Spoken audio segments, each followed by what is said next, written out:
I'd like to call to order the regular City of Lindsay meeting, June 14th, 2021. Anthony, will you pray for us? Yes. Father, we thank you for this day. We thank you for allowing us to be here. God, we are asking, Lord, for your mercy and truth to be in this.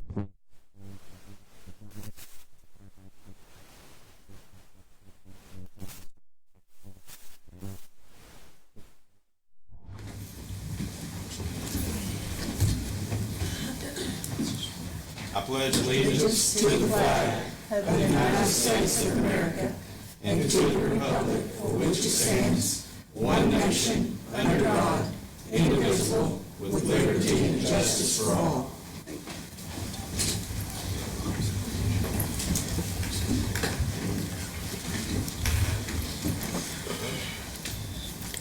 Roll call, please. Hernandez. Here. Scruggs. I'm sorry. Poole. I ran the wrong sheet. Sorry. Paul's not here either. He's not. Staggs. Here. Stevens. Here. Miller. Here. Smith. Here. Dodson. Here. Citizen comments, appearances, or petitions from audience. Action to be taken at a later date. I think I'm the only one on there, so my name's Robert Brooks. I'd noticed you guys were going to discuss the depot and some stuff there. Some of you weren't on the council, but over the last year or two, there's the ex-city manager had upset the neighbors down there, and you probably have recognized the fence that the neighbors put up, which was going to affect our Joy store, was going to prevent parking for our Joy store. So I'm just going to recommend that maybe you guys go talk to the neighbors now that the current occupants are going to be vacating the premises, and maybe talk to them and see if we want to have the Joy store again there, if they would work with us. Because during the council meeting that I was at, Mr. Brown had expressed that he would not allow the Joy store to be there as long as the current occupants were in that building. So just going to remind y'all that maybe it might be a good time to go back and let them know that those occupants aren't going to be there anymore. And I'd also just kind of like to make a recommendation. I don't know what your plans are for that building, but as a business owner and a property owner, I'd like to maybe see some sort of an organization in there that promotes local business and works with local business to bring in industry and things like that. Appreciate what they've been doing down there. Parades and things like that are wonderful, but maybe the Lions Club or somebody else could handle that, and let's try to get an organization in here that works for our local businesses and promotes industry. I didn't sign up before the meeting, but I will right now. My name is Tammy Minton. I'm a member of the Chamber of Commerce, and I'm a member of the Lions Club. The Lions Club meets down at the Scout Hut because the Lions Club built that and gave it to the city. We don't plan on meeting down at the depot. The depot is part of our history. It was rebuilt in Pet and Betty Harrison's name because she was the one that was behind it, and I think it's disrespect to her that all of this hoopla is going on. I do not think the chamber needs to be moved. That is a perfect place for them. I know everybody has issues with the chamber. The Joy store is put on by the chamber, so having the gates moved before the Joy store, we handled it just fine with the gates there this last time. We had a few slight problems with some miscounts and stuff, but other than that, the Joy store went fine with the way it was with the gate up and everything. But I strongly urge y'all to not throw our chamber out of the depot. That depot is historic, it is part of Lindsay, and it needs to stay part of Lindsay. And it needs to stay with the chamber. Thank you.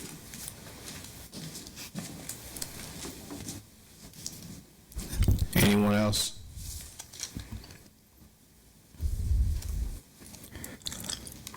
Consent agenda?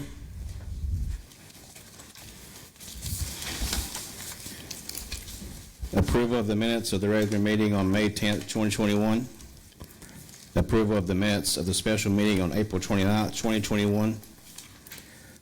Approval of the minutes of the special meeting on May 13th, 2021. Approval of the minutes of the special meeting on June 10th, 2021.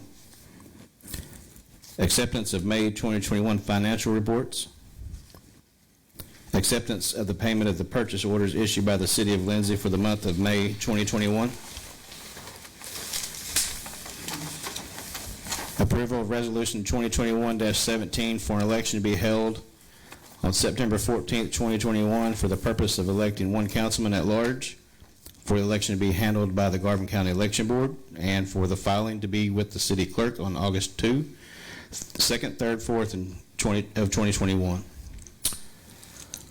Approval of application request from Lisa Hilliard to serve on the Planning and Zoning Commission. Go ahead and mention that's an error. And I believe that is an error. So it needs to be removed from the consent agenda. So we need to remove that item. From the consent agenda, I guess. Acceptance of resignation of Delbert Bell from the Library Board. Acceptance of resignation of Debbie Bell from the Library Board. Approval of application request from Kathy Riddle to serve on the Library Board. Approval of application request from Jan Blaylock to serve on the Library Board. Approval of application request from Cheryl Cohart to serve on the Library Board. Approval of application request from Pam Urban to serve on the Library Board. Approval of the fiscal year 21-22 interlocal agreement with McLean County Commissioners. Approval of the renewal of the independent contractor agreement with Monty Seltzer to provide for the opening and closing of graves and for overseeing funeral services for a term of 1 year beginning July 1st, 2021. Approval of renewal of a lease agreement with Delta Community Action Foundation on 308 Southwest 2nd.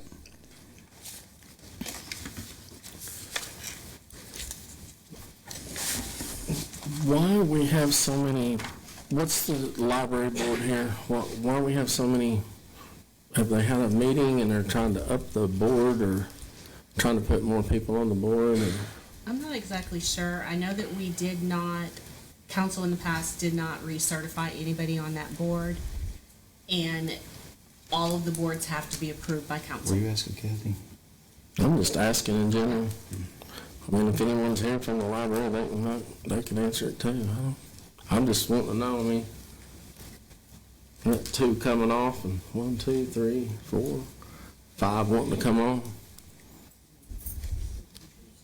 There's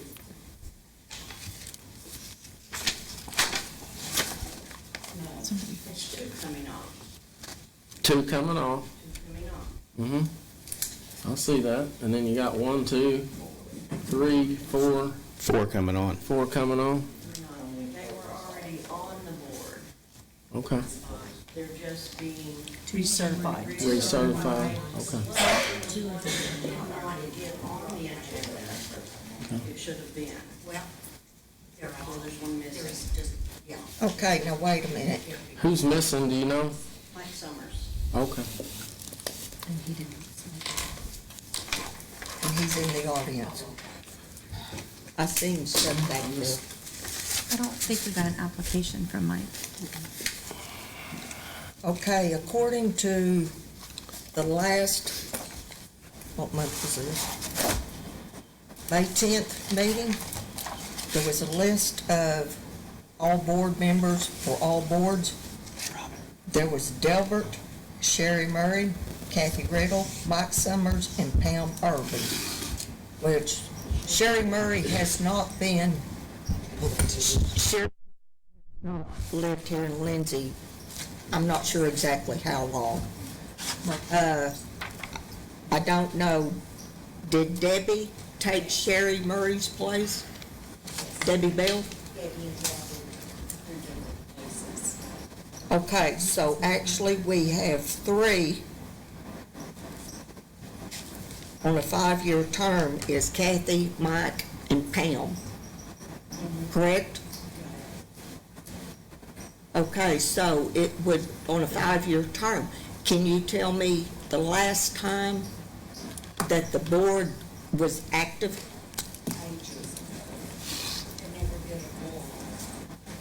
There was never enough to have a quorum?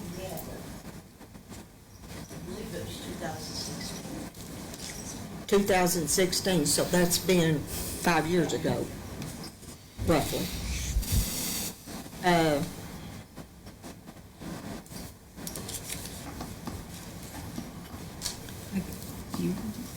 Do you want to pull those items off the consent agenda for discussion? Any of the items that need to be discussed, you can pull them off the consent agenda and make a motion, approve the consent agenda with those items removed, and then, K through N. huh? You just remove K through N. Right.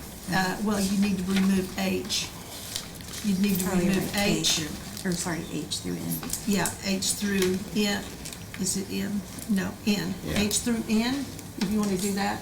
And then discussion, move them off the consent docket, and then you discuss them down at agenda item number 7 on all the items removed from the consent agenda, and then you can have more interaction on them. Does that make Okay, sense? that makes sense. Okay, but somebody's got to make a motion. Like I'm hearing Mike Summers, but I don't even see Mike Summers here.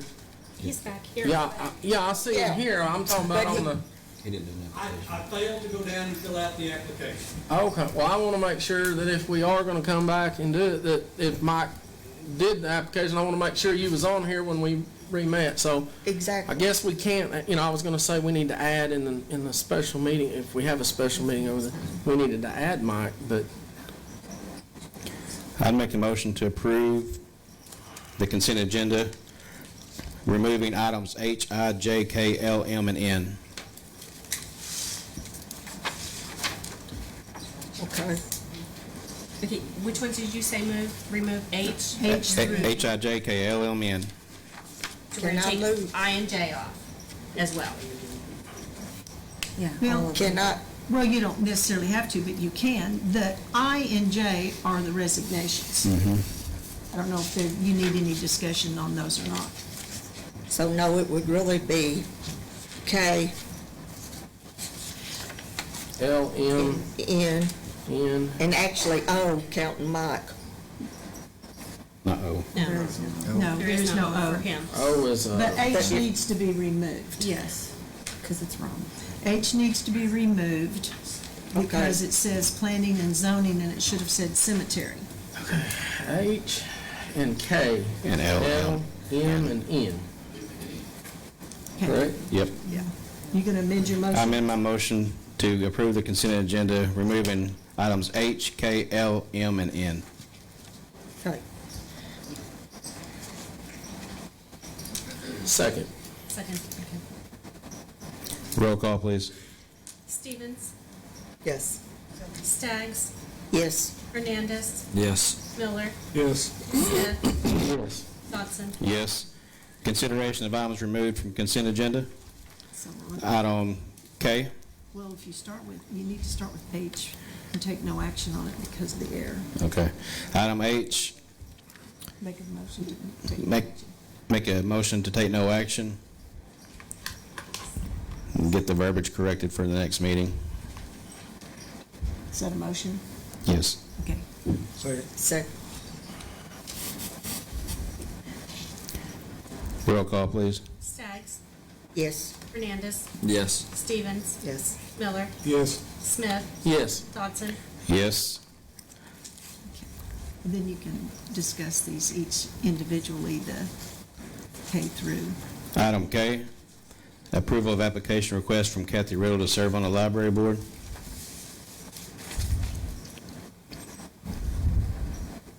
I move to approve. Are the terms all the same duration? No. No. They're each for 5 years, and they have to be, according to the code, they have to be staggered. Okay, so what should happen is if you're going to appoint somebody to serve on the library board, you need to identify the term that that person is going to be served for individually, if they're not all going to be the same duration. So then the question comes up, with Kathy Riddle, you're making a motion that she serve on the library board for what term are we talking about? What did she apply for? Originally, when the library board was set up, they were to be staggered. Since they haven't been active and been reappointed, they all have 5-year terms, but we've got to get them back to where they're being in those rotating terms. So everyone we appoint, we just need to say a different year amount. Yeah, and you all have this copy here that That sounds has, like we, I know, because everyone's going to be different. Right, so they're going to be different if they're going to be on staggered terms. So like, for example, when you make a motion to appoint Kathy Riddle to serve on the library board for a term, you need to identify the term that you're talking about. So Kathy, what are the options? Is this in the agenda packet, the options? it's in the other So are you document looking that- at needing somebody for It 5, says, a 4, a 3, a 2?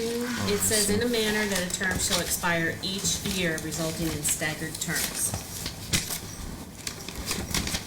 So there's 5 members total. There's a total of 5, yes. And there's 4 on here. It's been over 5 years since anybody's been appointed. Everyone was reappointed in 2016 that gave me the information. I never got that information. Problem is, it doesn't show dates. You could. Okay, so Kathy, Rebecca's thinking maybe it'd be a good idea to table the library board and then get Mike Summers in and then Have a special have meeting. a special meeting to discuss how you want to stagger the terms. And we can still do, Mike Summers can still fill out If we the, do a special meeting, yes. okay. Let's see, Robin, you've made a motion to appoint Kathy Riddle. Do you want to leave that on the table, or do you want to withdraw it and you all consider the library board at a special meeting? well, right here it says Kathy and Mike and Pam's, it says 22 on 2022. So that is for next year. And that's a On your one-year other- term. But- But if Okay. you're Yeah. staggering those, if Right. you're gonna stagger them, you're gonna have, somebody's gonna have a 5-year term, somebody's gonna have a 1, someone's gonna have a 2, someone's gonna have a 3, someone's gonna have a 4, and some's gonna have a 5. Okay. And then you all have to decide. We need to know who's going to serve on which term. Who's gonna serve which terms, and Okay. discuss that with the Well, individuals. then I would like to move to set a special meeting. Yeah, to for just later take on no this week. action. Yep, Just table take it. no action on it, table it to a special meeting, right? Let's table it to a special meeting, hopefully later on this week, to get this board back active again. So now we'll have all that information in front of us when we're making that decision. Exactly. Okay. And you can decide how you want to stagger those terms, And who's gonna do which? and who's going to do the 5-year, the 4-year, the 3-year, and discuss it with them as well. What, have that special meeting between the council and the future board, so to speak. The board members who you're seeking to appoint, if they want to appear and certainly Yes. have some input as to what they want their terms to be. Yes. and why. Yes. So are you gonna, so you've made a motion to go ahead and table, what do we got now? Table K through N. N to be considered later at a special meeting. Correct. Is that your motion? Yes. Okay. Second. Roll call, please. Okay, are we bringing H back as well at the same time? No, well, you can, but, I mean, you can add it to your special meeting agenda. The motion has already been made and voted on H. So, but that doesn't mean that you can't put it on your special meeting, I because just wanna make certainly you sure. can. Because then we can correct it to the Right, cemetery and you can board. correct it, make it the cemetery board, and do it at the same time on the same special meeting. Roll call, please. My first was Staggs, who's my second? Brad Smith. Thank you.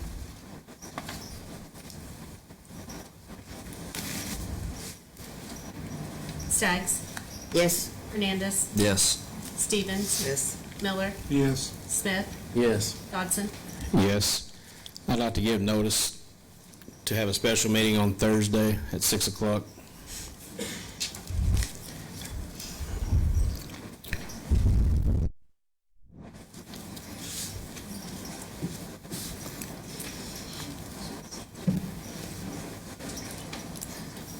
Okay.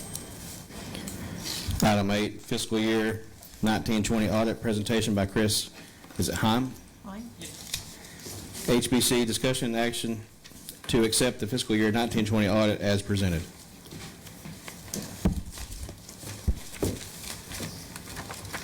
Good evening.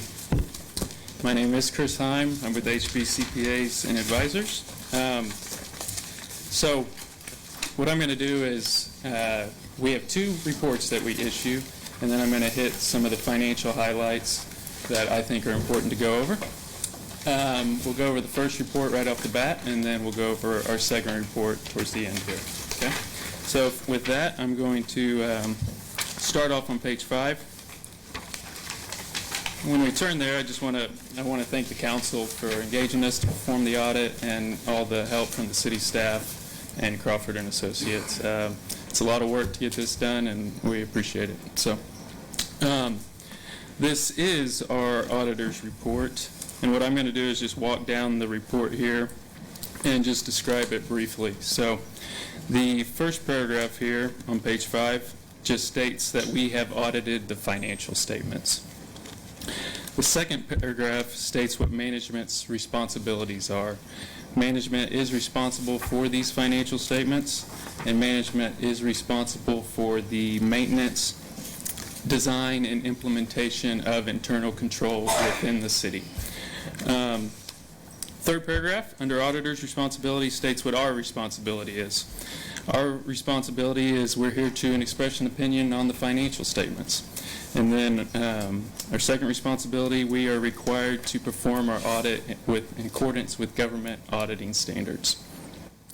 Fourth paragraph describes what we do. An audit involves performing procedures to obtain audit evidence. So the procedures that we perform are based on our judgment, depending on what areas we think are risky. So we might perform more procedures in one area than another area. So in making those judgments, we have risk assessments. So we'll come in and do planning of the engagement. We had meetings early on, and then we, based on our judgment, we determine what we think might be risky and not, and we might perform more procedures in one area. So the fifth paragraph just states what, under auditor's responsibility, we believe that we obtain sufficient and appropriate evidence to form an opinion. And then the last paragraph there, in our opinion, these financial statements present fairly in all material respects. So that is a clean opinion, and that is the best opinion that we can offer as auditors. So I want to be clear that the auditor's report is a report for the numbers and the disclosures that follow this report. So is the $2.2 million in cash actually $2.2 million in cash? Do you owe $500,000 to with the bond? And so that's what this report is about. The numbers that follow are reasonably stated based on our opinion. The second report that we issue will be the report on internal control, which we'll go over at the very end here. From there, I'm going to go to page 7. Page 7 through 14 is called the Management Discussion Analysis, and it's essentially a summary of everything that follows. So a lot of good information on pages 7 through 14. So what I'm going to do is go through the financial highlights. There's 3 bullet points at the top of the page there. I'm just going to read them, and then we'll go over them in more detail in just a moment. So the city's financial net position increased by $444,429, and assets and deferred outflows of the city exceeded its liabilities and deferred inflows at June 30, 2020 by $16.7 million. Of this amount, $1.2 million is unrestricted net position and is available to meet the government's ongoing needs. So increased by $444,000. That is essentially your net profit if, as a city, how much it increased as a government as a whole. So business type, the PWA, all your governmental funds, increase of $444,000. Second bullet point, at June 30, the city's governmental funds reported a combined ending fund balance of $2.7 million. And we'll discuss that more on page 19 in just a moment. Third bullet point, at the end of fiscal year 2020, unassigned fund balance for the general fund was in a deficit position in the amount of $21,000. So we'll discuss this more in the findings. Government funds are not allowed to go under in a deficit position, and the general fund is in $21,000 deficit position as of June 30, 2020. And we'll discuss that more in just a moment. Page 10, I'm going to jump to there. So these are really good schedules. It compares more of in a summary format of the net position of City of Lindsay. What are your assets? What are your liabilities? And it compares from the previous year, the 2019 year. So I'm just going to hit two line items that top current and other assets. In the total column, 2020 versus 2019, there's a decrease of 16%. That was primarily due to assets that were purchased during the year over the prior year. Also, the current net assets, there's a decrease in the net pension asset with the state. Something that you guys don't have much control over. It's a journal entry, it's an accounting entry, so you don't have much control over the net pension asset with the state. So I'm going to go over the non-current liabilities. That decreased by 25%, so in the right direction there. That was due to a decrease in long-term debt over the prior year. From there, I'm going to go to the next page. Similar to the previous page, this is your revenue and expenditures year over year, and more of in a summary format. And these are in thousands here. And I'm going to go over the biggest fluctuations. The first one under expenditures, the general government increased by 13% over the prior year. That was due to increases in fleet, property, and liability insurance. That was the biggest increase anyway. The second item, public safety. This was just due to capital asset purchases and some overtime, and that was the primary fluctuation. Number 3, under cemetery, 37% increase in cemetery expenditures due to an increase in salary and benefits over the prior year. And then number 4, sewer. There was a decrease in 6%. The business type sewer department expenses decreased 6% due to less equipment repairs and line repairs over the prior year in 2019. And then I'm going to point out the third to the bottom line, change in net position. If you look over to the far right where it says 445, that was that first financial highlight that we looked at. And so your revenues over expenditures for the government as a whole was $445,000 increase. So positive there. Okay, from there I'm going to jump to page 19.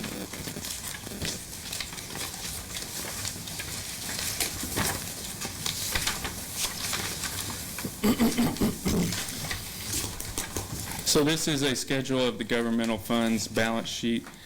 The only thing I'm going to discuss here, and again, this is one of the findings that I mentioned. Excuse me. If you look to the bottom of the general fund column, there's an unassigned, and it says parentheses deficit of negative $21,485. So basically, your liabilities exceed your assets within this fund at June 30, 2020. And so that is a state law requirement that can't fall below zero, and So that is one of our findings for the current year. And we'll go over the findings in just one moment. But for that, so your unassigned fund balance is just the amount that's unexpended each year, and you're able to roll it over to the next year. So you're essentially going into June, which we're almost at the end of it, June 30, 2021, you're behind 21,000 essentially going into that year. So I'm going to go to the next page on that. And again, I'm just going to look at this is revenues over expenditures for the governmental funds, and I'm just going to focus on the general fund there. But if you look at the bottom, net change in fund balance was a negative 581, and then your beginning fund balance was 560 at June 30, 2019. And so if you add those two together, beginning June 30, 19, net change for June 30, 2020, you get to the negative 21,000, and that's where we're getting the deficit there. So from there, I'm going to jump to page 24.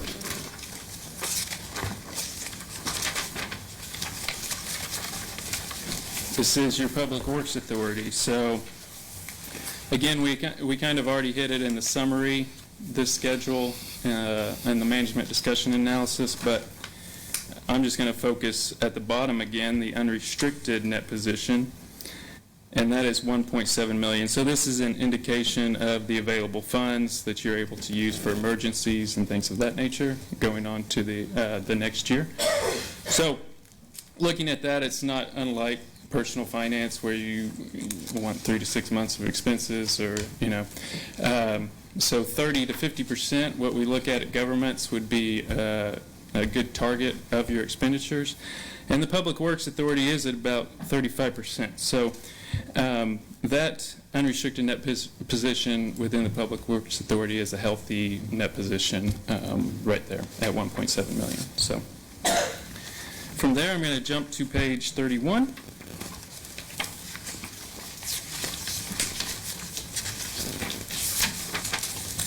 And there is about 50 pages of notes here. We will not go over those because that would be a significant amount of time. But I wanted to point out this is the start of kind of where there's a lot more detail of what the financial numbers are. So if you want to, what consists of the cash balances, it will be in the notes. The accounts receivable, what does that make up? That will be in the subsequent notes here. How much debt do we owe? What's the interest? What's the terms? All that is in the subsequent 40 to 50 pages. A lot of detail in here. On page 31, you'll see that it breaks down what cash is. So if you look at the financial statements, you'll see $3.1 million in cash. However, some of that is restricted. You're not legally able to use that. So if you flip through the pages a little longer, you'll see that some of them are restricted for utility deposits and debt and things of that nature. So a lot of great detail in here within the notes. But from there, I'm going to go to page 75, which is our second report.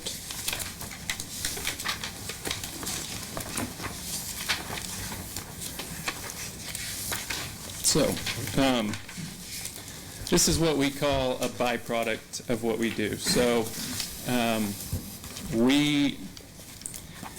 our objective is to express an opinion on these financial statements. So the numbers and disclosures that are within these financial statements, that's our objective, is to form an opinion on those. However, as we're developing auditing procedures, we do look at your internal controls. We test transactions, we do interviews, and as we're doing those procedures, if things come to our attention, then we will report them in this report here. So, again, not our primary objective, but we do issue this report in accordance with government auditing standards. So, from there, I'm just going to walk down the report again, and we'll go over it along with the findings. So, first paragraph, this is a repeat of this auditor's report, just saying that we've audited in accordance with government auditing standards. Second paragraph, we design our procedures to obtain an opinion on the financial statements. We don't design our procedures to obtain an opinion on your internal controls. So, third paragraph just has some definitions. What is a deficiency in internal control? What is a significant deficiency? And what's a material weakness? And then the third paragraph states if we had any findings. So with internal controls, we had 3, and we will go over those once we flip past this report here. But that's where at the bottom of that paragraph it lists 2021, 2022, and 2023. That is the findings that we had on internal controls. The last paragraph, compliance and other matters, that is if you're in compliance with state laws, debt agreements, things of that nature. So, and we did have one finding on that, and that was the general fund deficit that we just discussed there. And we'll go over that in the findings report, which would be on page 77. So this is 2020-1. I'm just going to go over where it says condition here, and that's all I'll go over, and then we can discuss any questions that you guys might have at the end of these. So condition on the first one, our inquiries and testing indicated that there appeared to be one person reviewing purchase orders and allowable expenditures. And in regards to the second one is in regards to purchase card, there didn't appear to be a lot of oversight of those as well. So does this mean multiple people weren't looking at these transactions? No, it doesn't mean that, but there's an auditing term. If it's not documented, it didn't happen. So as we look at these transactions where we pull samples, we just didn't see people signing off on the procedures that they should have been doing. So it doesn't mean it didn't happen, but we just didn't see it because there was no documentation to support it. So I'll go to the second one here. 2020-2, the city passed a utility rate increase in 2018. However, when we select a sample of customers during the year and we recalculate utility billings, we make sure that they paid timely. If they didn't pay timely, were they being shut off within an appropriate period? So that's one of our tests. And we noticed that the utility rates have not been updated since the pass of the 2018 rates. So that was one of our findings here. The city does not actively pursue overdue collections on a regular basis. We inquired about collections because in comparison with other cities we audit, the overdue collections was higher than what we see as kind of normal at other cities. So we inquired about collections.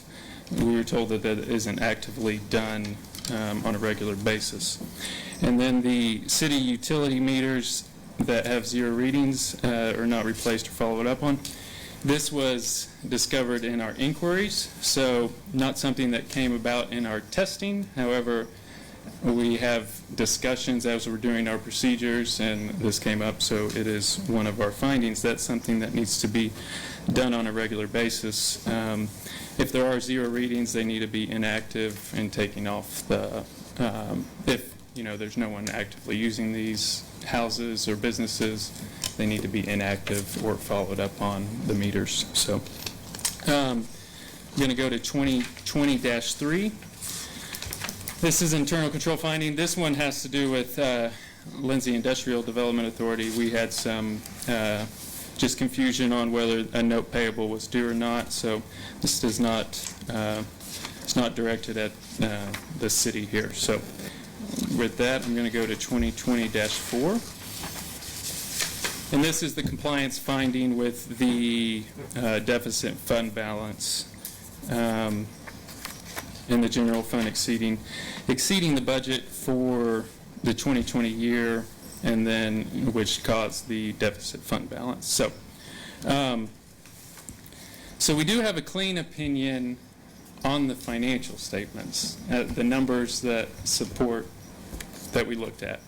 However, as we went through those procedures, there are these findings that we just discussed. So with that, I'll open it up to any questions you guys might have.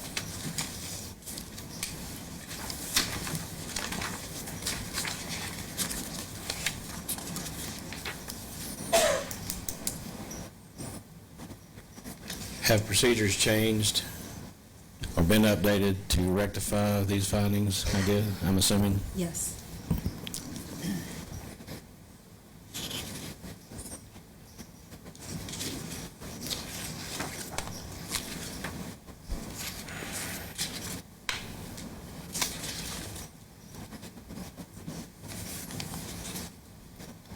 We have a new procedure in place for signing off on POs.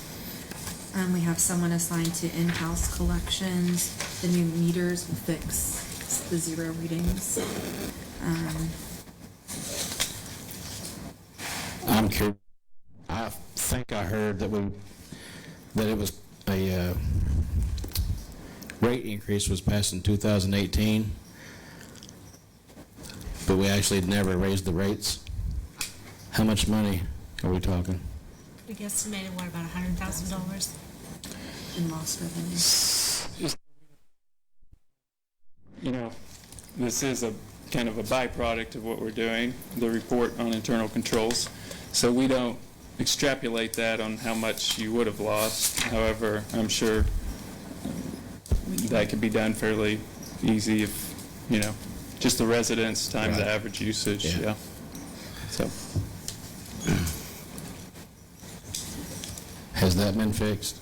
That was a That is multiplier gonna- in the computer, yes. It's going to go into the system starting July 1 because of the amount with what he was working on with the audit. We wanted to be able to go in and do it all at once if anything else came up. And there were several issues that we found on multiple things that will be corrected. So, to answer your question, yes, the multipliers in the computer will be fixed starting July 1st. And on the collections of past due accounts,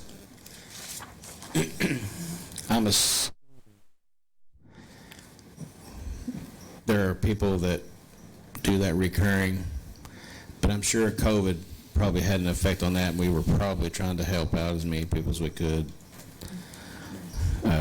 during that time.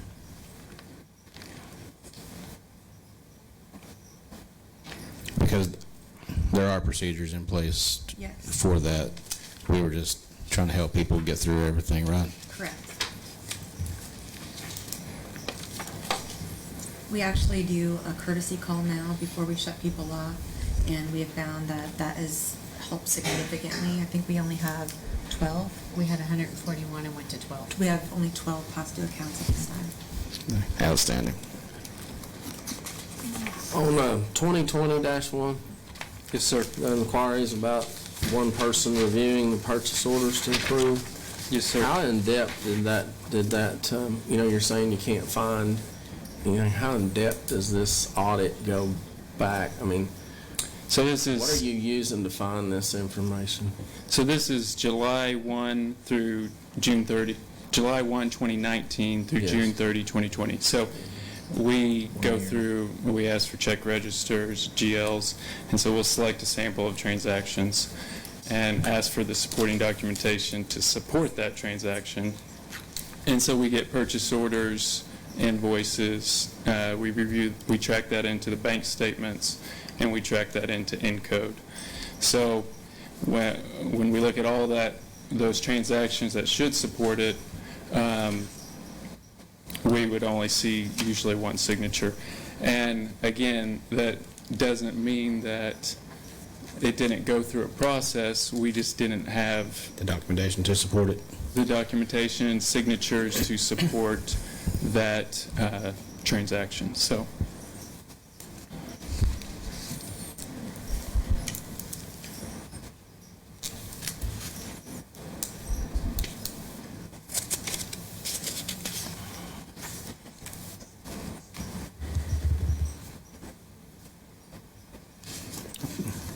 Y'all have anything else?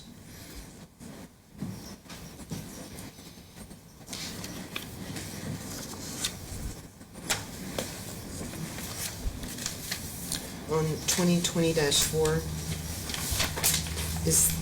if we violated state budget laws, are there any repercussions for the city? Like, is there a fine that we would have to pay? No, not to, I mean, it would affect possibly bond rating, things of that nature. But, yeah, no.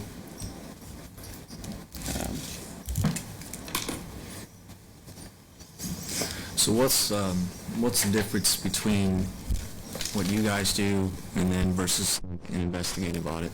I mean, it sounds to me, So, pretty close. an investigative audit would be more specific, saying we want these auditors to look at utility billing and are they being collected within 60 days? Very specific on what you're looking at. Our audit, again, is auditing the numbers that are within these financial statements. So we choose a sample of 50 transactions on expenditures, and 40 or 50 utility customers to get a sample of. But an investigative audit would drill down more and probably look at more transactions. Mm-hmm. So, but a lot more specific in a given area. So, yeah.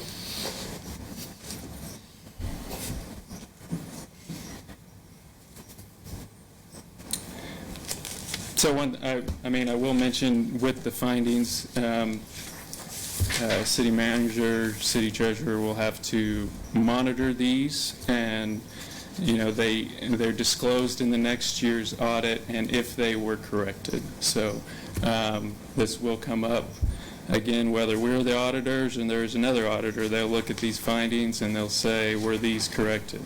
And they'll drill down to them. So you need to monitor them and you need to correct them for sure. So, yeah. You also do like similar size in cities like us? Yeah, so we do, I think we do 15 municipalities and then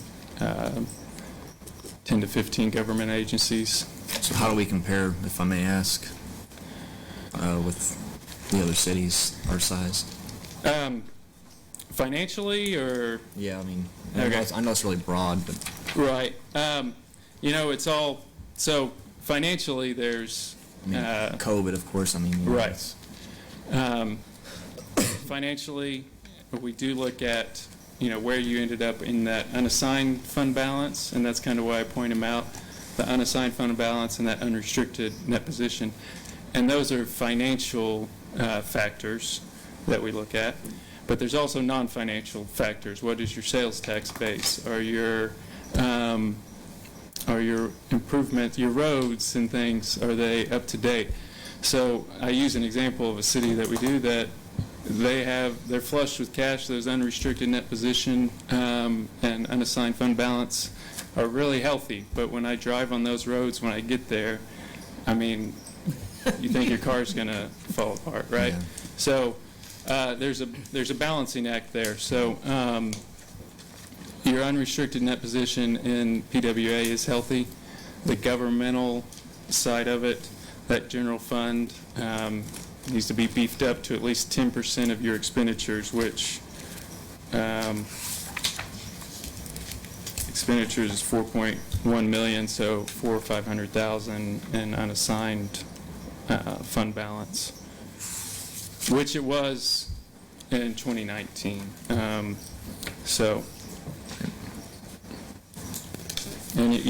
You mentioned 2020 was there was revenue reductions due to COVID. So, COVID was only and that's one reason by June. there was a drain on that unassigned fund balance. It So, started in there's July of lots of 19. variables. right. At 19, so it started. No, I COVID said was COVID 20. didn't start until 2020. March, April. March, April. That was a long time This too. ended on June 30th of 2020. There's about 3 months So of, you're going to see more of the COVID impact Next year. when you Next year. do the Next- audit that's coming next up year. that goes from July 1st, 2020 to June 30th, 2021. That's where you're going to see the bigger COVID impact, I think.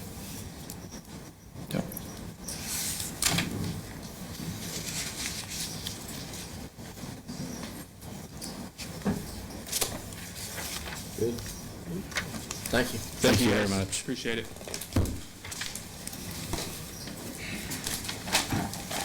Public hearing, budget? No, wait a minute. What? You have to do. a Accept motion it? to Okay. accept the audit as presented. If I make a you motion, wanna do- I make a motion to accept the fiscal year 1920 audit as presented. Second. Roll call, please. Staggs, Yes. Hernandez, Yes. Stevens, Yes. Miller, Yes. Smith, Yes. Dodson. Yes. Public hearing over the budget. Number 9.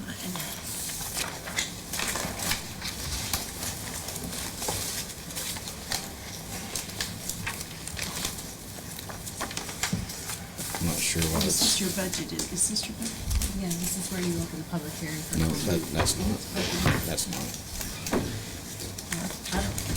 It's, I don't have a copy. I mean, I don't have to It's have a in your copy. agenda Yes. packet. I didn't, no, I haven't. number 10. I've got 6. 10, 11, and 12. Oh, okay, there's your budget, okay. I'm not sure why that was, We're required to have a public hearing. You have to have you need to have the hearing on the budget and answer questions and have discussions with regard to whatever the public has questions about with regard to your budget allocations.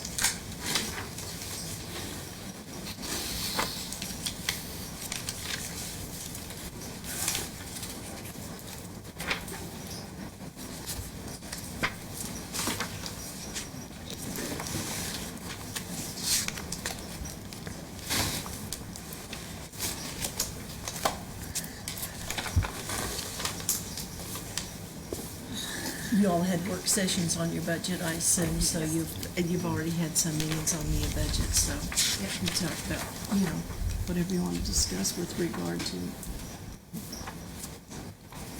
were we able for reserve fund? That's what you talked about doing, and when you make the motion to approve the actual budget, you want to make it with that, where we do an amendment for this.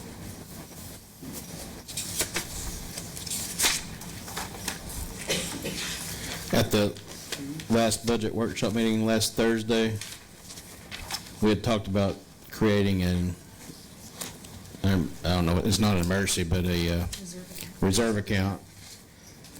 And if we put back 2% of our revenues, it's roughly $240,000 a year.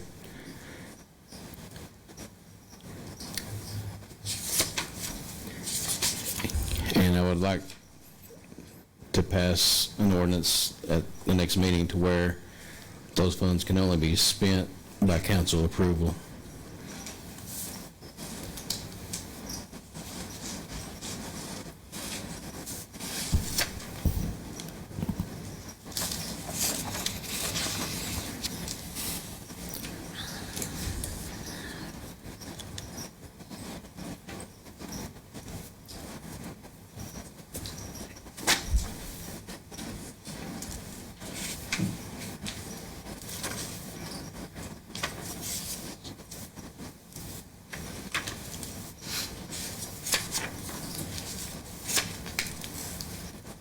You want to ask if anybody's got any questions about the budget? Is there anyone present that has any questions about the budget, Of the proposed budget? of the proposed budget?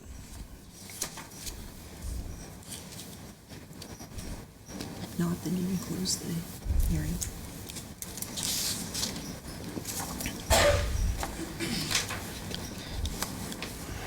Okay, I'll close the hearing for the budget.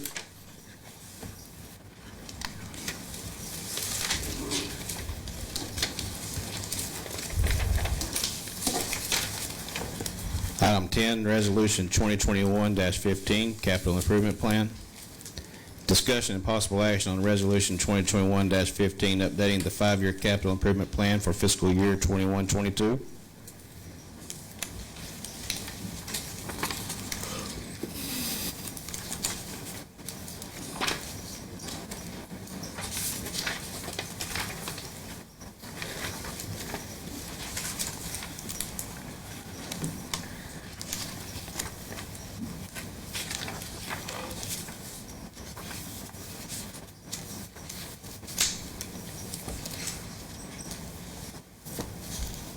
Good with everything in there?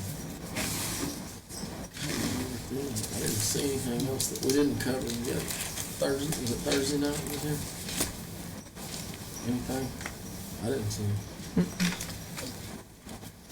I'm not seeing anything that's changed.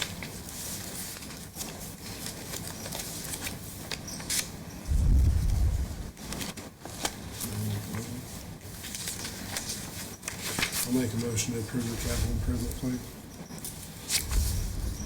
Resolution number 2021-15.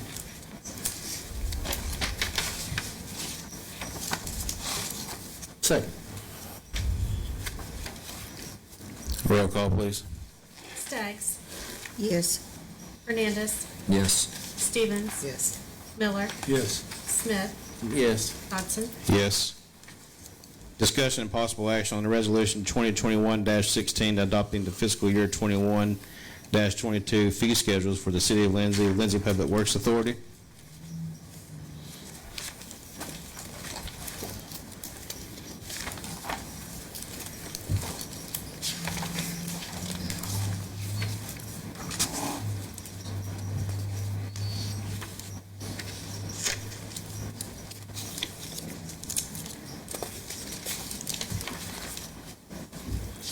Everyone's still good with all the changes we made?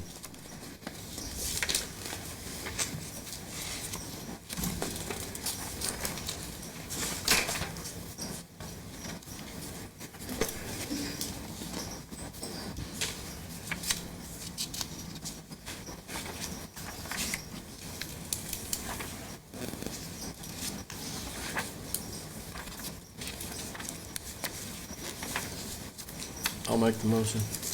Approve the 2021-16 fee schedules. Second. Roll call, please. Staggs. Yes. Hernandez. Yes. Stevens. Yes. Miller. Yes. Smith. Yes. Dodson. Yes. Discussion and possible action on the Resolution 2021-14, appropriating funds for the fiscal year 21-22 operating budget for the City of Lindsay, Lindsay Public Works Authority.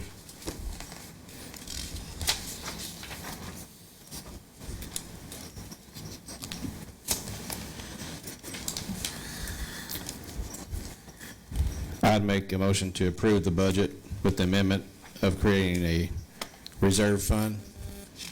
So are you wanting to enact a resolution that also is that what you're doing? If you want to, you've got your resolution that's got your budget set out in here, so are you wanting to amend the resolution? I was just gonna do a budget amendment for. Oh, okay, I Yeah, see. bring it to the July meeting. Oh, okay, so the resolution wouldn't change, so his motion's not what you were thinking, right? Right. I thought we were just gonna do a budget amendment for the 2%. Okay.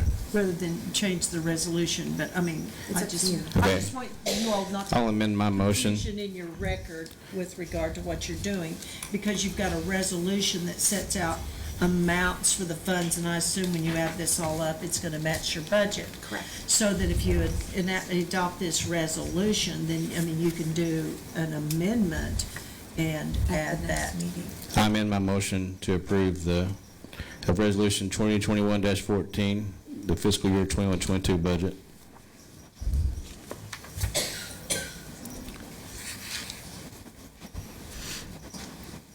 Second. Roll call, please. Staggs. Yes. Hernandez. Yes. Stevens. Yes. Miller. No.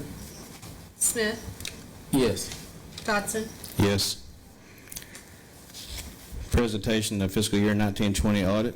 We've already done that, so you're gonna skip that agenda item. That's a duplicate agenda item.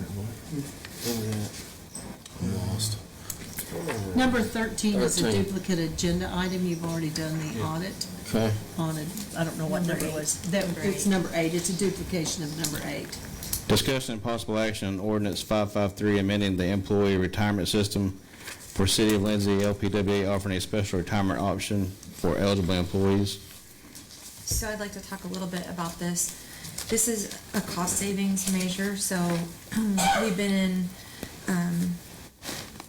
looking into cost saving measures as we do the budget, so what do you call the? retirement. No. Oh, OMRF. OMRF, excuse me, the OMRF, we've been talking with them, and so what they'll do is, once a year, they'll evaluate the plan, look at how many people are close to retirement age, and then if there's any that are close to retirement age, they have a one-time offer to take early retirement, where we would fund it fully, where we would buy out the rest of their years so that they would get their full payout. So this is just something that they looked at this year and could be an option once a year during the budget review process. We currently have 4 employees that this would pertain to this year that are eligible.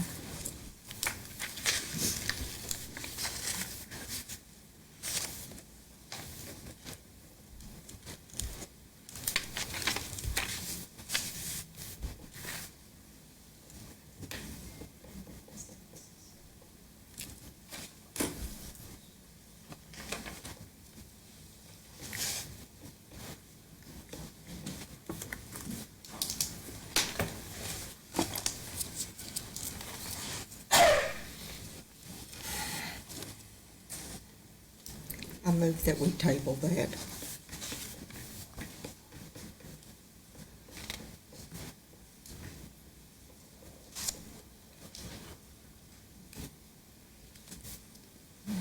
Talk about it more. Pardon me? Want to talk about it more? Or? Do you want me to answer any questions for you? So basically what it is if you have employees that are reaching a retirement age, it's a one time a year that OMR will look at it and say, if you have people who would like to retire early, it's an option to let them retire with full benefits early. So it's a one-time offering. It comes up once a year. If there's any eligible people, then we would be able to offer it to them. It's an offer. We don't force anyone to take it. We're not telling anyone to take it.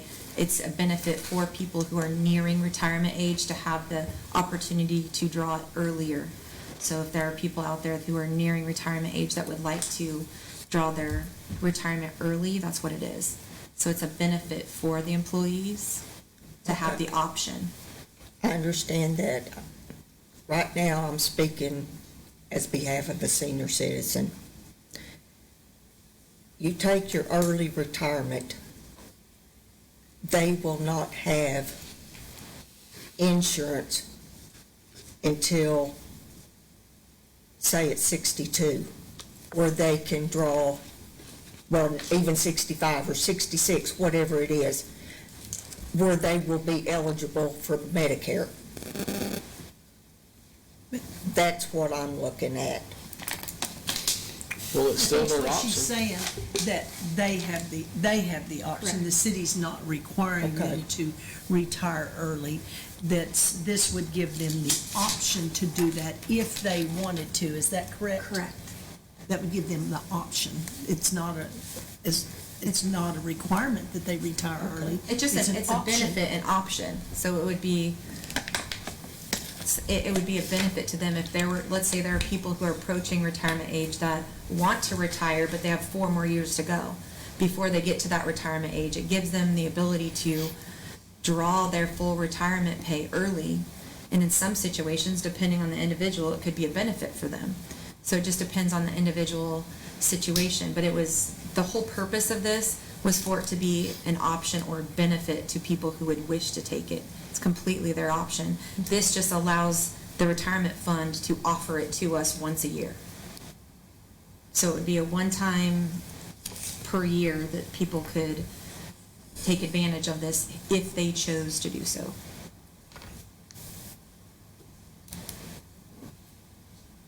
So basically, it's a benefit for our employees if they choose to elect it.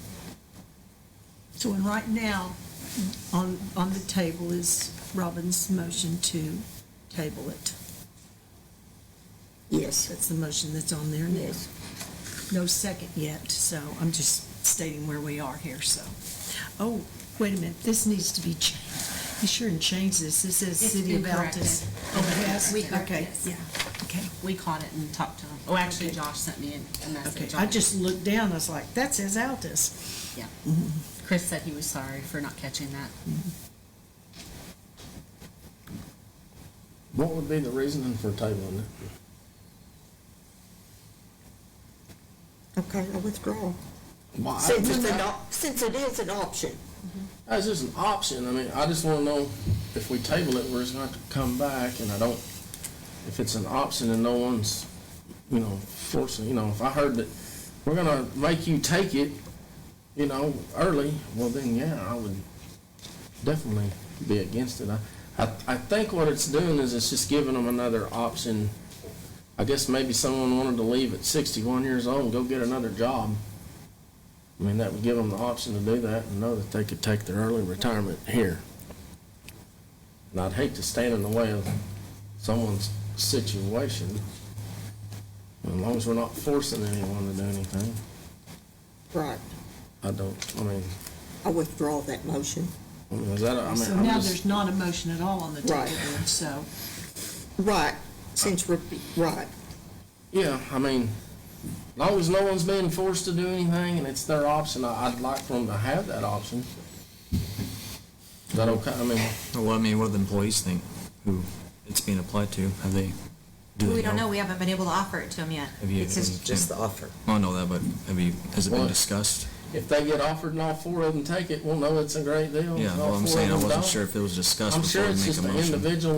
individually decision that they'd have to make. Right.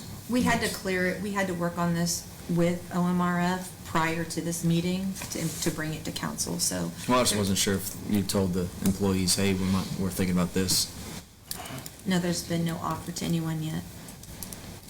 Well, your OMRF plan right now doesn't allow this, correct? This would be This a new. would just Right. amend the plan. Right. So it could be allowed, because it's not an option now. Right. Yeah, we're just trying to give people another option.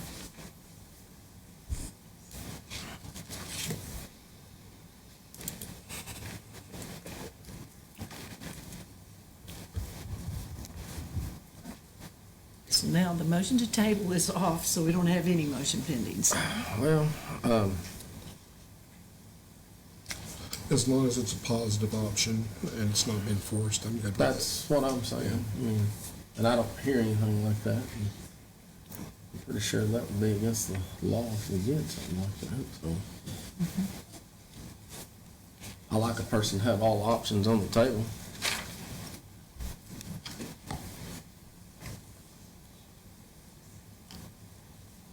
Let's put it to you this way, just another scenario. If you were almost 65 years old and you had 4 more years to work before you could retire with your full max benefit, and you had a loved one that needed you to stay at home, they couldn't live without their max benefit. We're offering, in this scenario, we're offering to the city to buy out those last 4 years so that they do get to retire with their full benefit. So it would actually benefit them.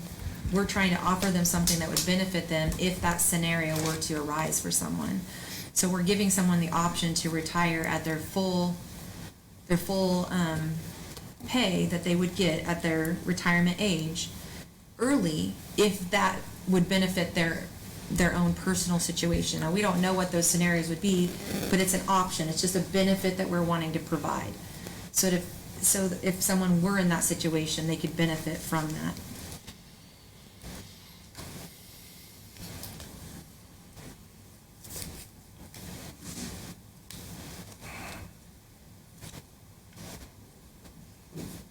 Well, I'll make the motion. to, what's the word I'm looking for? You want to make a motion to approve ordinance number 553 Yes, that's what I want to do. to amend the retirement system defined benefit plan. That's what the ordinance does. It amends your plan. And understand this is an annual amendment. We'll have to do it every year because they have to redo the cost on it. Second, There you go. sorry. Thank you. Roll call, please. Staggs. Yes. Hernandez. Yes. Stevens. Yes. Miller. Yes. Smith. I better say yes, huh? Dodson. Yes. Discussion, go ahead. Discussion and possible action on the Chamber of Commerce, including but not limited to the relocation of the chamber from the depot. I would like to address the council on this issue, and the public as well. I just wanted to clear up a few misconceptions that, Can't hear very well back here. Can you turn it up, Darryl? can you hear me better? Yes. Okay. I just would like the opportunity to address a few of the misconceptions and the rumors that are going around about about the possibility of moving the chamber from the depot. It is not my intention to sell the depot, to destroy the depot, to take away any heritage or history of the depot. What I would like to do with the depot building itself is to do more activities in it than it's currently being used for. So I would like to have dances, bingo, summer reading program could be held at the depot. The Joy Store can still be held at the depot. Just because the chamber office would be relocated, they can work out of one office in any location. The community activities would still go on at the depot. I'm not trying to move any community activities. I'm just wanting to do more with the building than what we're currently doing. So for example, one of the things that we were looking at doing this Christmas would be, we'd like to bring an ice skating rink in behind the depot. We'd like to put up the tree and have Santa come to the depot. It's a depot train car, so we'd like to show the Polar Express and have a place where kids can come watch Christmas movies while maybe the adults are shopping at downtown Main Street during the holidays. So through the research process of different ways we can stimulate our economy and bring in more revenue, that the conversation has come up about how can we do more with the things that we currently have? How do we do more with the depot? What are some more things we can do to get more community involvement? So before you guys make your decision on this, I just would like you to think about the chamber can do its chamber functions out of any building in any location, and I want to work with the chamber. I would like nothing more than down the road to see the chamber be on Main Street, ideally. So this has nothing to do with personally. The chamber is on Main Street. Right. I would like to see it be further down on Main Street, a business front on Main Street. Really what I'm wanting to do is do more with the depot than what's currently being held And we in the have depot. activities at the depot. They rent the depot out for weddings, and they've had dances there. So I still don't get it. How long has it been since the last dance was there? Well, you know, we've had COVID, so it's been a while. We had a wedding there not too long ago, and within the last, 2 months, I think it was. We have our chamber, after hours, that we haven't been able to have that because of COVID. The last Teen Town dance was in '92, I know, because I was there. I went there every third Saturday until they shut it down. So the activities that I want to do are weekly, monthly activities that have everyone coming to the depot to do these types of things. But you have that whole big room to do the activities in. That's what people rent, is that room. Yeah, that's what we would use, is that big room. So why would the chamber have to move if all you're gonna do is use that room? Well, we'd like to see the museum be opened up, and we'd like to staff it to where it can be opened throughout every day so that people can utilize it more. What's the advantage of moving the Chamber of Commerce out of Depot? The advantage would be so that the city can utilize the building for more city and community functions. But it was refurbished for the Chamber of Commerce. That was the whole deal. Actually, it's Team Town. Yeah, David. Yeah, well, I got a box.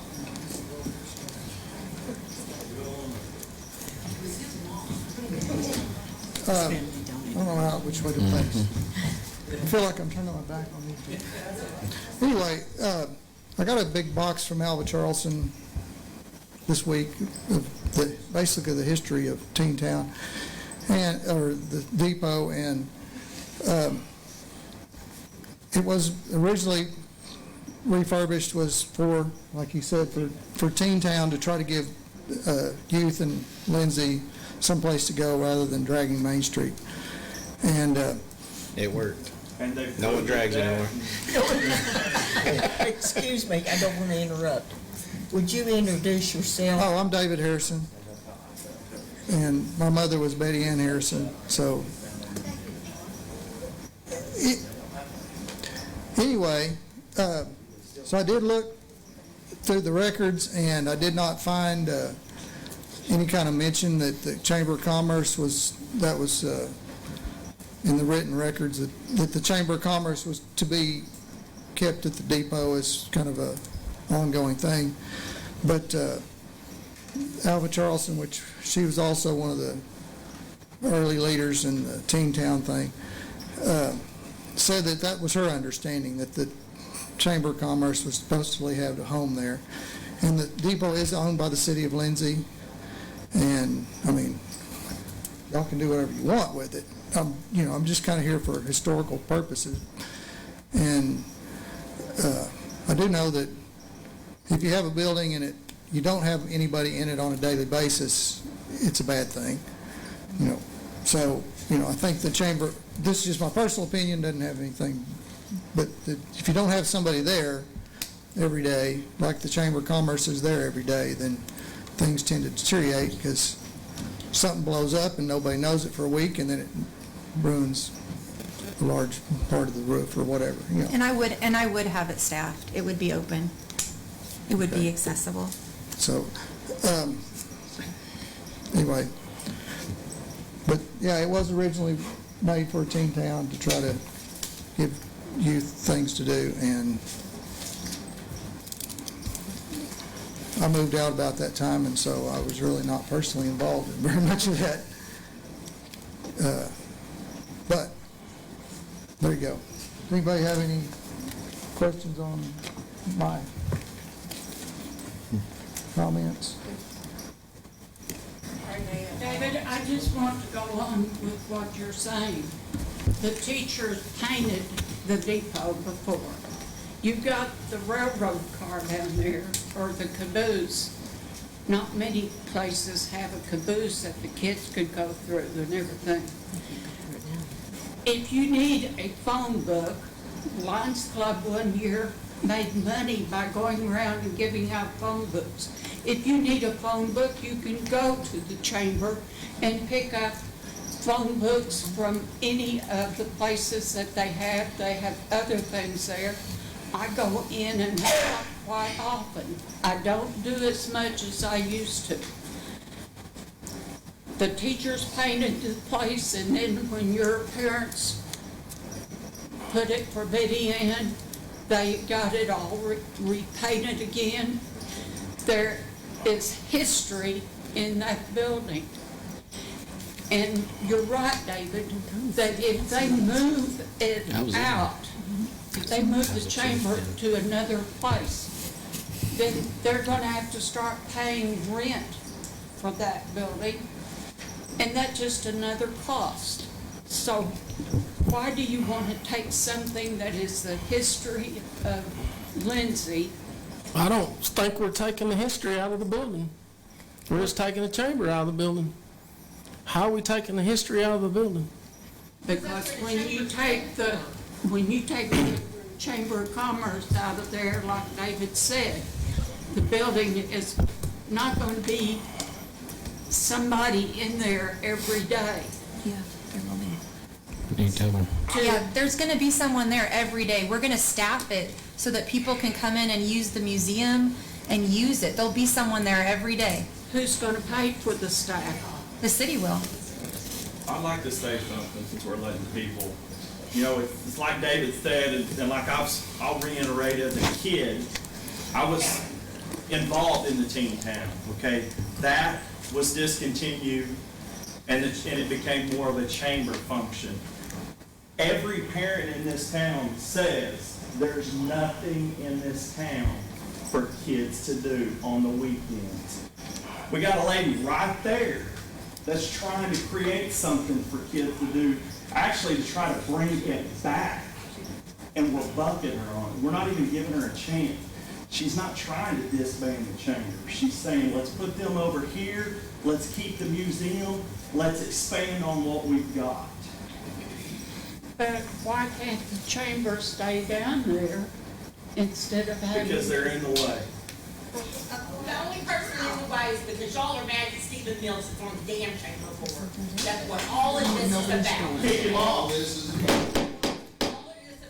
If Stephen Mills is not on the... That's enough. Hey, that's enough.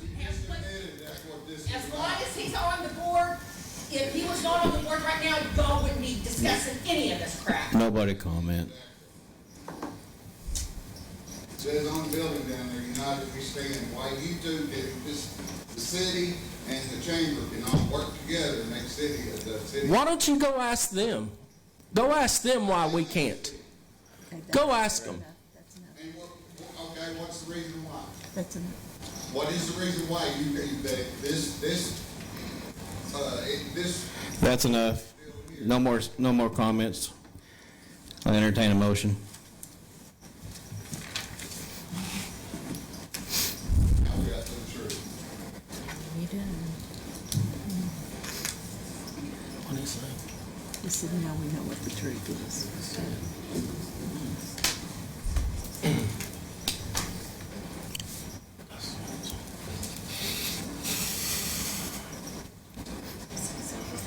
Did you have like something you want to discuss about where you want to put them, the chamber? Oh, yeah, I know, I didn't know if that was gonna be a part of your discussion, if you had a suggestion for where you would relocate them to. That's what I was gonna ask. Discuss that, I just. We're talking Do about. we have to put where we're... Can I say something, please?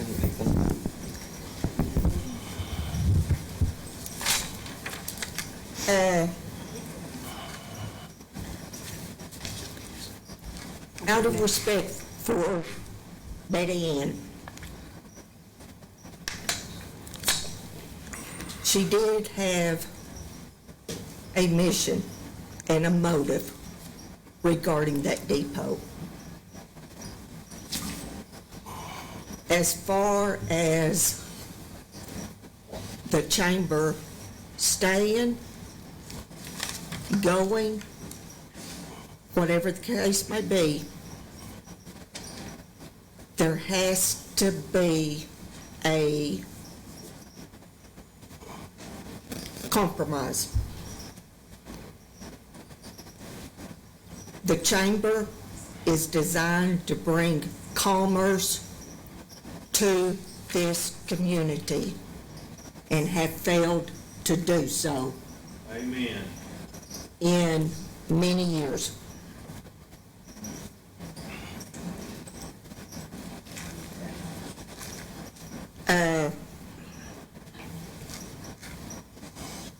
That right there is the main design of a Chamber of Commerce.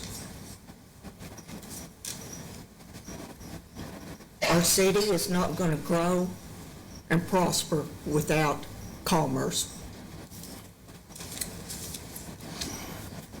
Either way, whichever way this goes tonight, the chamber stays together. In my opinion, they've got to prove to the council that they're going to work with the council and bring commerce to our city. That's the main goal. Well, if there's problems in the depot, if they move, there's going to be problems wherever they go. I mean, to me, if they really want to make change, they need to remove the people who need to be removed to show that they can, if I may say that. Okay. Let me just say, the agenda item here, though, How many is... in the audience is a member of the Chamber of Commerce? Please stand up. We can see them. Every one of them are. No, I'm just pointing out that the agenda item is the discussion of possible action on the relocation of the chamber from the depot. So the issue is not going to be, the issue here is not whether the chamber is or is not bringing business to the city of Lindsay. The issue is whether the city of Lindsay wants to do something different with the depot. Am I not? I'm too far away. I'm sorry. Anyway, stay on track here. That what we're talking about is whether the city of Lindsay wants to continue using the depot for renting the depot out, or at least allowing the chamber to use it, or make another use of it. So let's don't get personal here and just look at the issue with regard to whether the city thinks that there's a better use for the building or they want to leave it as it is.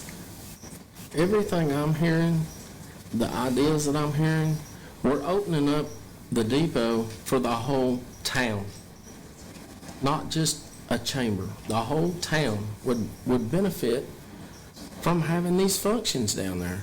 They can still have them down there. They have the whole dock area to hold those events.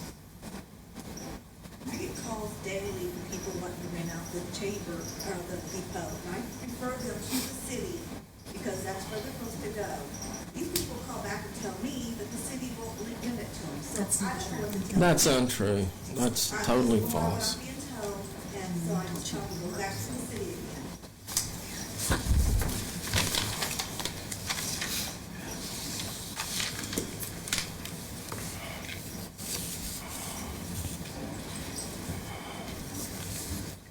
Asking anybody else got any more comments? Because I'm fixing to make the motion. Anybody else have anything? Where's the chamber president? Not even here. Ought to say it all right there. For those of you all that don't know me, I'm Ricky Mann. And I've got school here for 30 years. I've been in and out of the depot many, many times. I've been to different things there. I just don't understand why you want to get rid. I just don't understand your reasoning for moving the chamber out of it, put them in another building that they'll have to be paying rent for or whatever. When you've got that big building and if somebody wants to use it, they can use it. If you don't think the chamber is getting enough commerce in here, have you ever thought about talking to the people that run it and see if you couldn't help them? You know, Yeah. talking to people is a big help. Oh. Instead of just throwing it out all of a sudden at one night. This didn't. Months ago. Talk started months ago. I actually went to the chamber president, Jason Bridwell, 3 months ago and had a similar conversation with him. He's known about this for 3 months. This isn't something new. I've talked with him numerous times about the issues at the chamber. I have come down to the city office several times to introduce myself to you and to get acquainted. I take your cartridges and I pick up glasses and everything. I pick up the cartridges from you all. But anyway, every time I've been there, you haven't been there. And I have stopped in there several times. And I have never been introduced to you or anything. Well, I can't speak for that because I wasn't aware of that until just now, but what I can say is I am very active, and so I get out and I double check on the work that's being done around the whole city. So I don't spend a whole lot of time in just one space. So I do like to get out and get out with all the employees to make sure everything's running smoothly. So I can't speak to that because I wasn't aware of it, but I welcome you to come back, and I'd love to sit down and visit with you.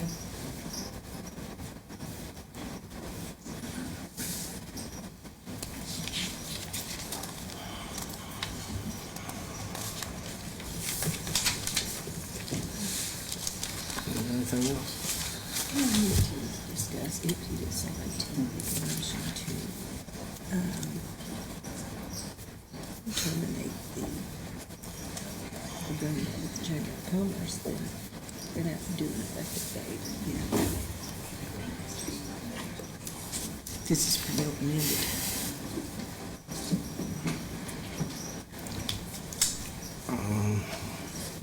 Possible action.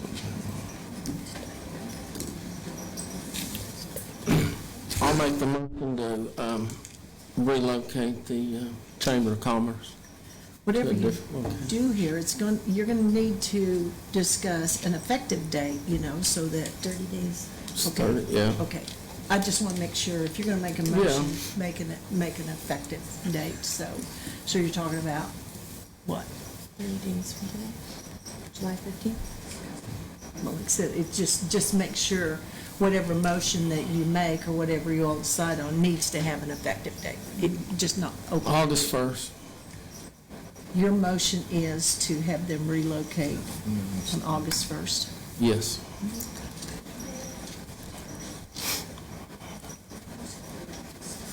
Yeah, motion to relocate Chamber of Commerce effective August 1st. Yes. Second.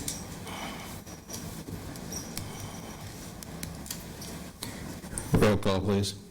Staggs. Abstain.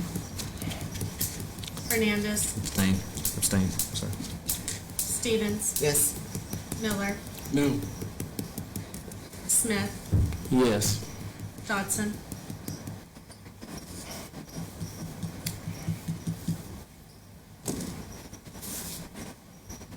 No.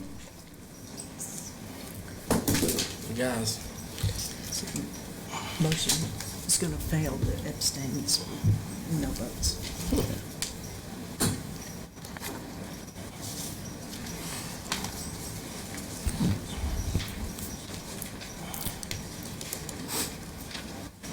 Ordinance 554, business tax license.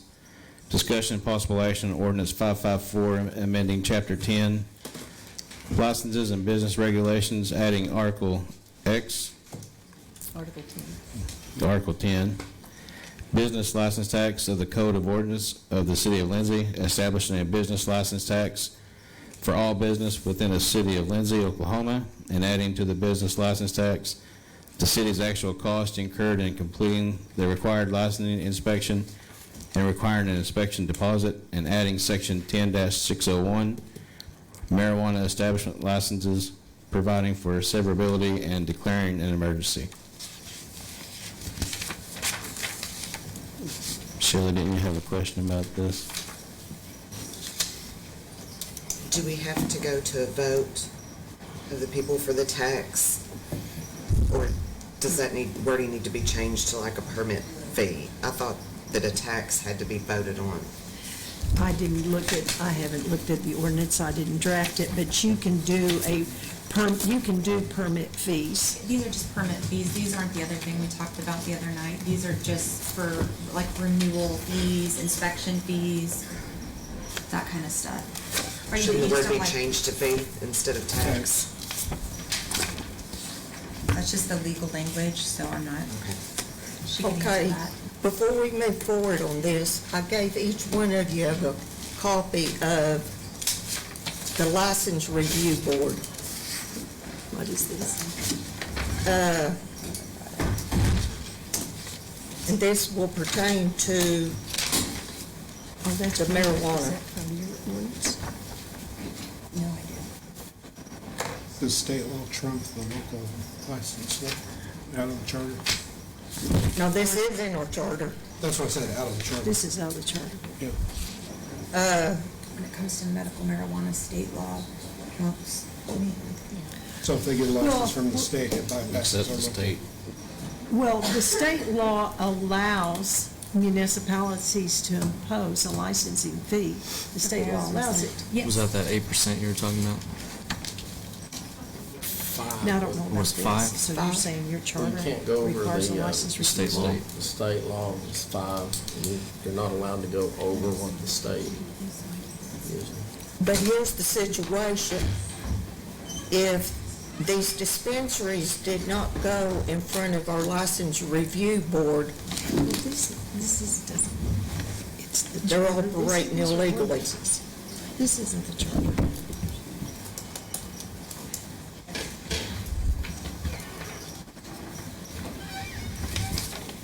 if they was just granted a license as a new business in town without going in front of this board, it's illegally done. Okay, so now the state law regulates the medical marijuana field. Okay. And the state law says, you know, what they can and cannot do and what the requirements are.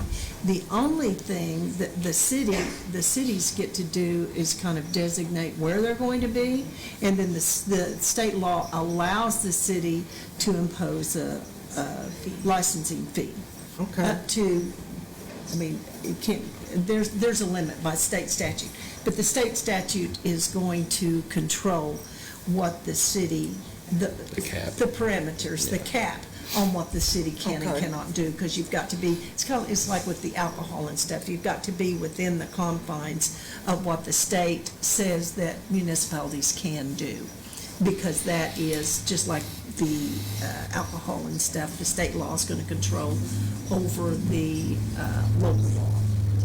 But locally, you get to make decisions. Now, I don't know about what you're talking about. Is this something from your, the Lindsay ordinances? It's from the charter.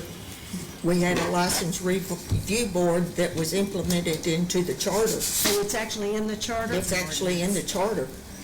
But, well, the reason that I question that is because it says that it was adopted, it says ordinance number 189.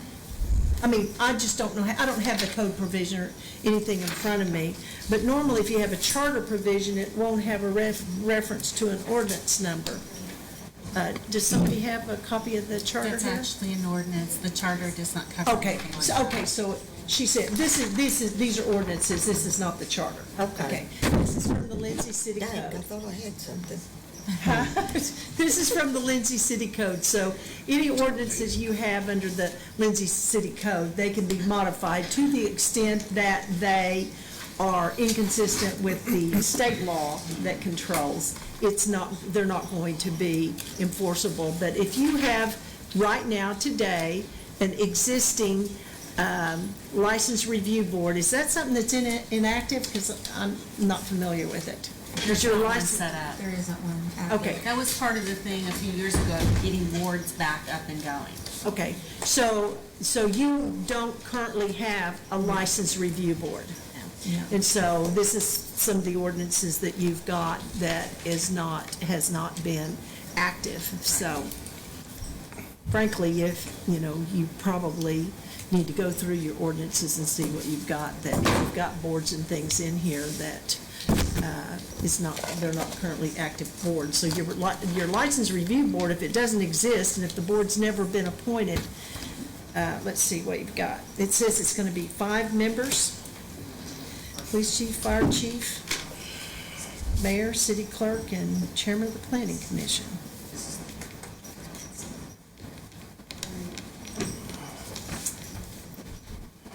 So, I don't know what you want to do with this, whether or not you want to reestablish and appoint a license review board, but it appears that you don't have one.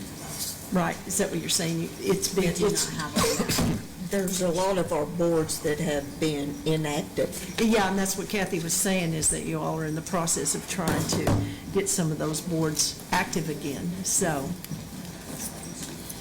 you don't act, but this is not, these are not the charter provisions. And a thing that made me look like it's not a charter is because it has references to some, 1976 is when this license review board ordinances was adopted, August 9th of 1976. And so it may be just a board that's out there that's never really been in existence. So right now, you don't actually have one in existence. Then you all have to decide whether you want to reactivate it, put one in existence and appoint the members, but she's telling me that you all actually have one right now. That's why I ran you the sheets that I have. These are the only ones that I knew that. Oh, is that's in here? Yeah, That that's were what up this and is. going at one point. That one has never been up and going. And then really you may have some boards in here that you need to do ordinances to do away with, but that's not a part of what your question is, but it does not appear that you actually have one, and it's not a part of the charter, it's a part of the ordinances.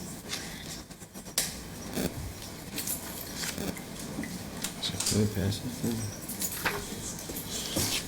What? Can we pass this thing when it's ready? We need to pass this. Yeah, I would, So we're back to the point of whether it should be a tax or a fee.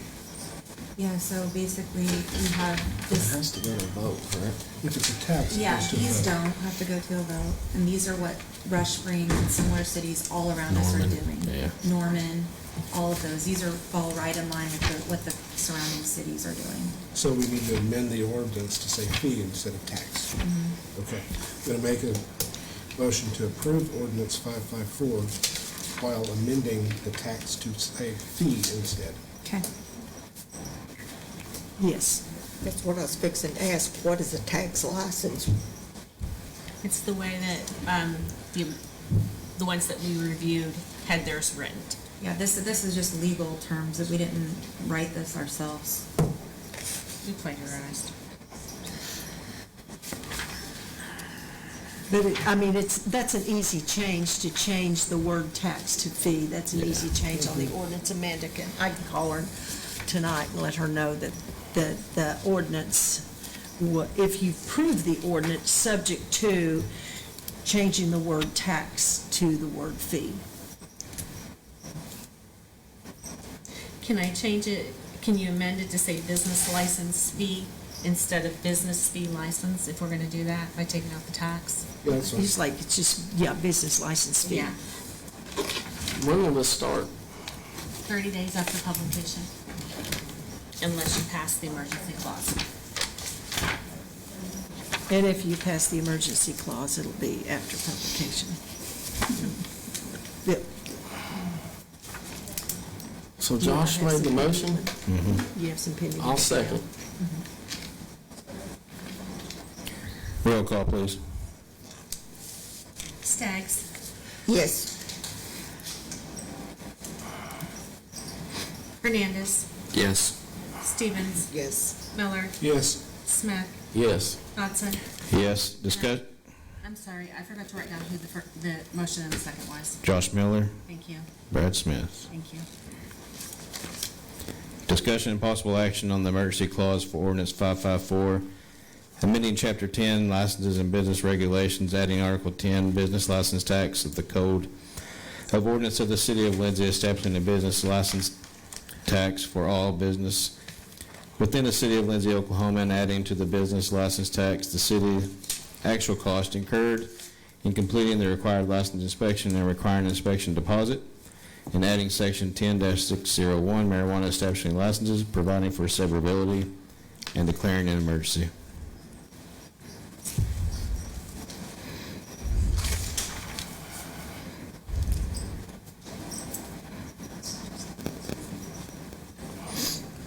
You have some pending now, so you need the emergency clause. We don't have anything right now, do we? We have a couple illegal establishments we're trying to get straightened out. So moved. So Miller is my motion? With changing the wording to Fee. Yes. From tax to fee.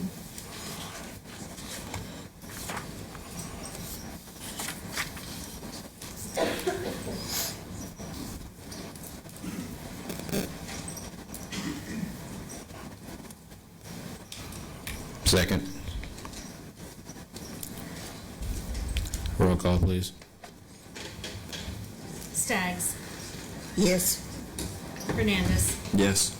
Stevens. Yes. Miller. Yes.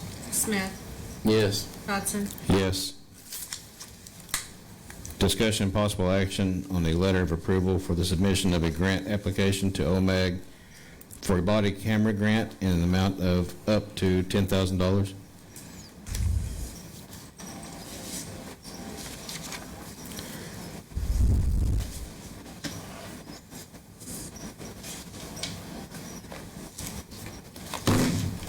Clint, is this you?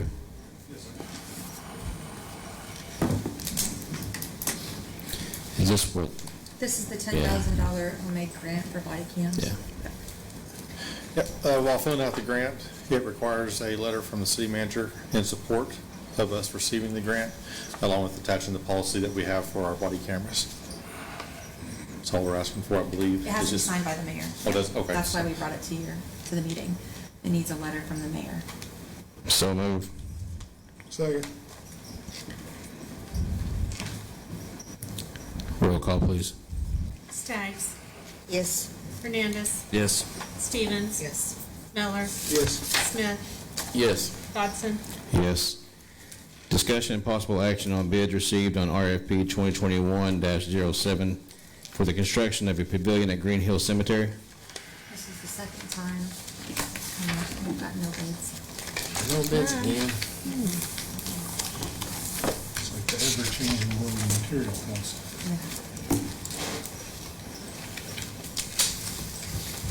So no action. Maybe it's exciting. Can we put it out for a third time? Yeah. After the second time, it goes.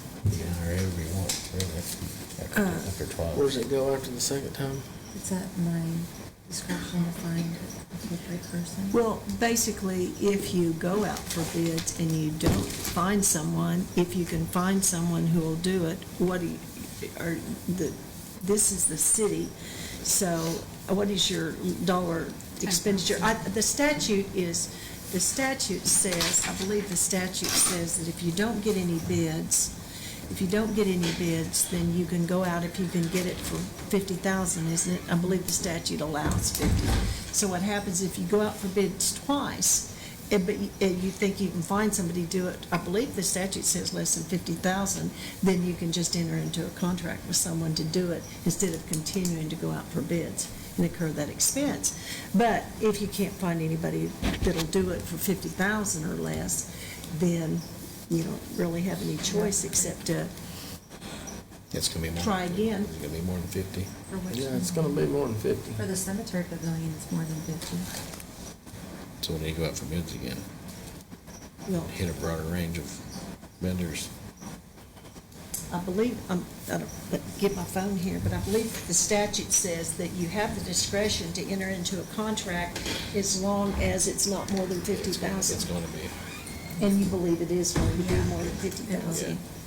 They said it's already double of what we've guesstimated it to be. Because of the materials cost being so high, hopefully Yeah. things will I'll look at the statute real quick, but I believe that the discretion to go out and award it to somebody is limited by the $50,000 amount.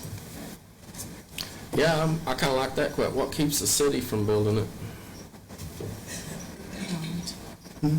Knowledge equipment.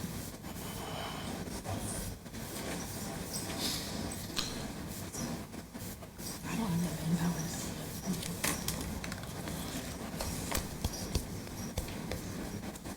Guess it's just gotta go out for bids on a broader range. That's all we can do is keep.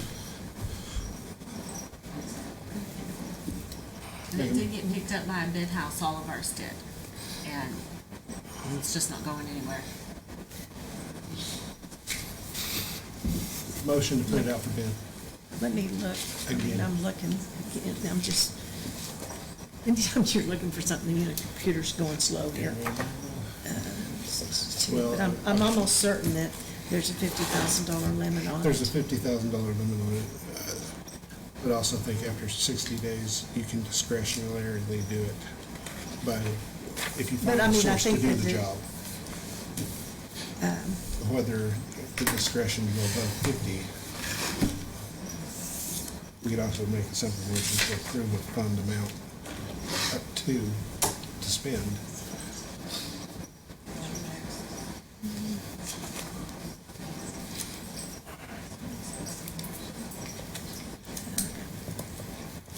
I got public finances to the public buildings, sorry.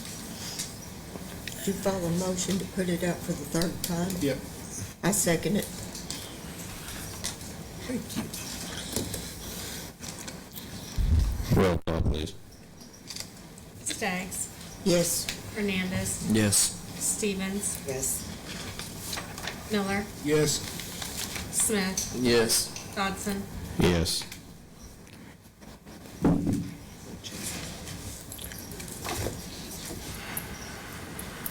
Item 20, we've already done that.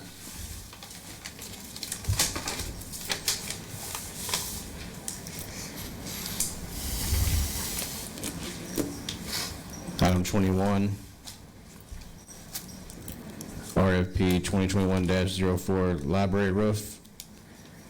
Discussion and possible action on bids received on RFP 2021-04 for the repair of the west wall and roof roll top at the City of Lindsay Library in order to stop the leakage of water into the library. It's the second time we went out for bid, no bids on it. Right now, we're waiting on insurance, and then once we get insurance payment for that, then we'll try to find someone to do the repairs. Can we just table it? For no action. No action. No action. Same thing on the library floors. It's the second time we went out for bid. I want to look at our own guys replacing the floor in there. Make a motion for no action on item 21 And 22. and 22. You don't have to make a motion for no action. Okay. We roll on. Yeah, see, it does, see, it's got the 50,000 limitation. Item 23, discussion and possible action on bids received on RFP 2021-06 for the installation of approximately 7,000 square feet of sidewalks at Glen Carley Park. As long as it Where are we at on this one? Then you have the Where's he at on his discretion. other It's got that projects? 50,000 limit on it. You did get a bid on that one. I make a motion that we put this out for bid again. Okay. For which thing? For the side. Jen Curley. For the Glen sidewalks. Curley. And I did just look at the statute and showed it to Rebecca. It's got that, if you get no bids, you go out and you still get no bids, it still has, and if you can get it done for 50,000, you can just enter into a contract with someone without continuously going out for bid, but these are projects that you think are going to cost more than 50,000, so it's not really an option. What are we rebidding? The sidewalks? We did get one bid. You did get one. How much? No, I don't know. I mean, I hear this. Close to 50 grand. It's only gonna go up, but Yeah, concrete just keeps going up. I mean,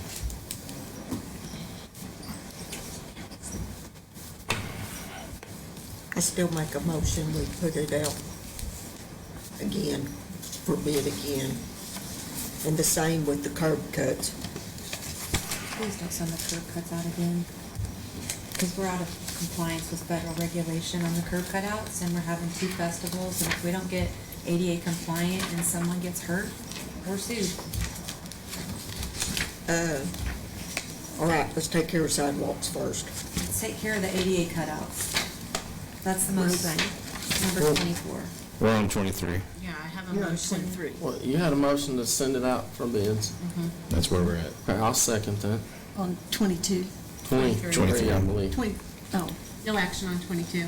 no action, okay. I'm sorry, I'm lost here because I was looking at my statutes, sorry. Roll call, please. Staggs. Yes. Hernandez. Yes. Stevens. Yes. Miller. Yes. Smith. Yes. Dodson. Yes. Item 24, discussion and possible action on bids received on RFP 2021-08 for the installation of approximately 24 ADA compliant curb cuts on Main Street and other designated areas. Talk to us about that, Rebecca. Yes, so, we have 1 bid in currently for it right now. We've been out of compliance with federal regulation for some years now. We would like to get the curb cutouts, done as soon as possible on Main Street so that they can be done for Freedom Fest and for Oktoberfest so that we can be wheelchair accessible. This is the second time we sent it out? And what happens if we don't get compliant? Then if someone that needs a wheelchair can't access one and gets hurt, then we get sued. Or if they file a complaint with the state. And that's We get gonna be, fined. that's gonna be more than taking the bid. It's under 50. It's under 50. Is there any way possible, instead of doing the curb cutouts in the areas where this handicap accessible, that possibly a metal, like ramp, could be built and anchored to the curb?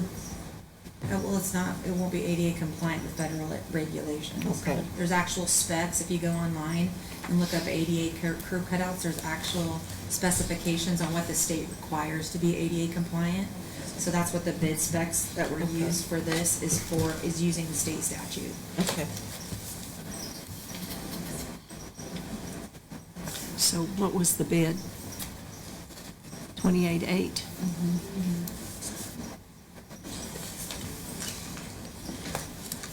Have they got a sub pump handy? 24, Brad. I'm gonna make a motion to accept the bid. For the reasons that, I don't wanna be sued, it's gonna be, It's long overdue. it's long overdue, it's not what I want. I'd love to have a lot of bids coming in, but I don't see them, and So you're making a motion to award the bid to BNS Oilfield Services? That's your motion? yes. Second. Hey, can I ask for clarification on that? When he put his bid in, he asked for $14,400 up front. If you're approving his bid, are you approving upfront money? It's probably it's probably material cost, so. I just want to make sure. So you're approving the way it was submitted? Okay. Well, if you accept their bid. Yeah. Yeah, that's what I'm If asking. we accept, yeah. Because we don't usually pay up front, and I wanted to make sure. Mhm. Okay. So I have a motion, I have a second. Roll call, please. Staggs. Yes. Hernandez. Yes. Stevens. Yes. Miller. Yes. Smith. Yes. Dodson. Yes. Item 25, I believe we've already covered. Nope, we haven't. 24, are you talking about Highburger Creek? Huh? Yeah. You have already done it? This is for, so when we talked about this last time, we talked about us burning some of the piles as a cheaper way to go, which we have, but the DEQ allowed us to burn what we can, and there is gonna be some that we just physically can't burn. Like, specifically down by Pizza Hut. So we just want to be able to go out for bid on just those ones that we can't burn. There's a few piles that are too close to some residences that DEQ won't allow us to burn. And then there's some that are just a little bit too big that we can't handle. So we're gonna burn everything we can, but just for the remainder is what this is for, just the stuff that we cannot burn. Can we not move the piles? I don't have equipment big enough. Is the only problem. Can we hire someone to move the piles? Brandon's tried. We've looked. We've looked. But some of that stuff is, like, the trees out by Pizza Hut are bigger than what. The dozer would do it. Well, I mean, do we need to put it out again for that? for moving them. I don't know. I just hate spending money to haul trees. I know the Conservation Commission had the same problem. They could not get anyone to do it, and they left them all in place with the landowner's permission, but they don't have houses. County, yeah. But here's another situation, if we don't put it out for bid, there's gonna be trees coming up amongst that, in that pile of lumber. Why don't we just try to burn them? Because we'll be subject to a fine. The DEQ will find us. DEQ won't allow. I'm just wondering if we can't hire someone with the dozer to push them where we would be compliant. Yeah, and how far would that be, though? I don't know. You're telling me that DEQ's gonna stop a property owner They're or gonna tenant what? from burning it? Josh, I like the way you think. I mean, we can go out for bids on it, don't mean we have to accept it. I just don't like the idea of spending money hauling off. I make a motion, we put it out for bid. Second. Roll call, please. Ms. Miller, my second? Yep. Thank you. Staggs? Yes. Hernandez? Yes. Stevens? Yes. Miller? Yes. Smith?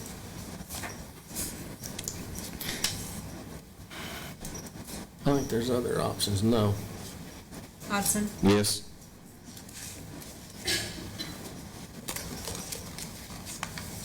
We already did number 26, right? No, different. I'm gonna tell you about this one. Let's see, you're at 25. That was 25. No.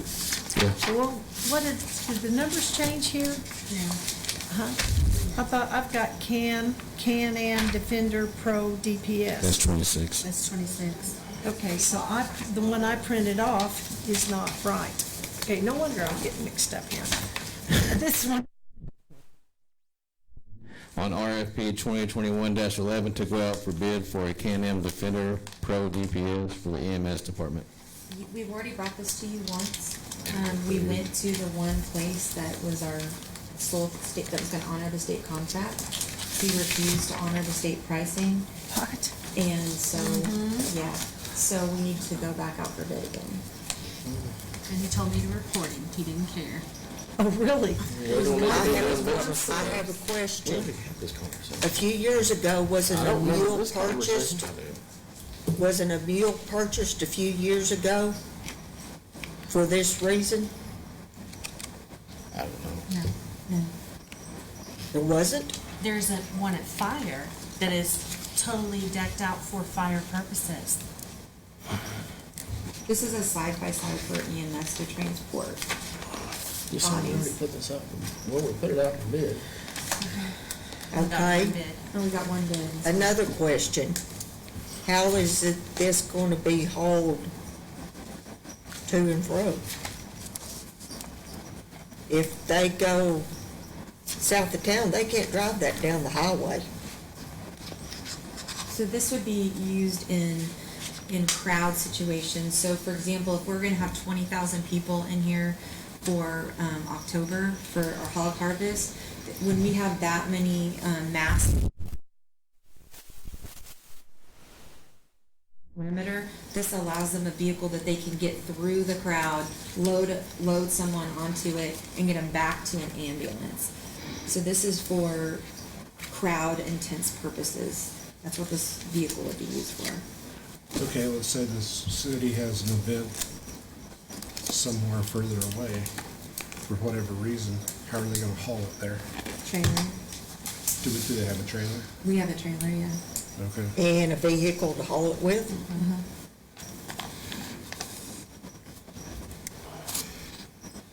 The EMS director has a truck. I mean, he can hook a trailer on. What is the insurance on this? How much is the insurance on this? That I couldn't tell. On the one we currently have, it's minor. I mean, it's not that much at all on them. Because we're on our OMAG insurance, we're in this huge book of business that our rates come up very low on things like that. And if it's under $500 in additional premium, they've been waiving it. I'm pretty sure we already had this conversation. I actually remember, I thought, I know we did. or On maybe, the- on but the it originally went out for the state contract, but we, Yeah, there was one that had the state contract, but we were gonna use a different guy that was actually under the state contract, We're required to use the state contract, and we approved to use the guy that was under state and contract. he refused to and he honor it. refused. So that's why we're having to go back out To again. honor what? The state The state contract contracted price. price, he wouldn't sell it to us. He refused. And he said, report me. That's what Kathy said. He said, He report me. absolutely did. Actually, he said some more than that. I don't remember, I remember putting it out for bid. I remember Anthony coming here and telling us all about Yeah. what you was asking, but I don't And there was two remember the companies. conversation about Yep. someone saying they wasn't gonna honor I don't remember any of that. That's why we brought There it was one back. guy, there was one company that was that had the state contract, and another company that was gonna beat that, and we voted to give it to the guy that was gonna beat the state contract price. Okay, yes, I do remember that. But we couldn't do that legally. And that's why we had to do it this way. Because we tried to get the guy to give us the state contract price, and he jacked the price up quite a bit. And now he's higher than the other guy?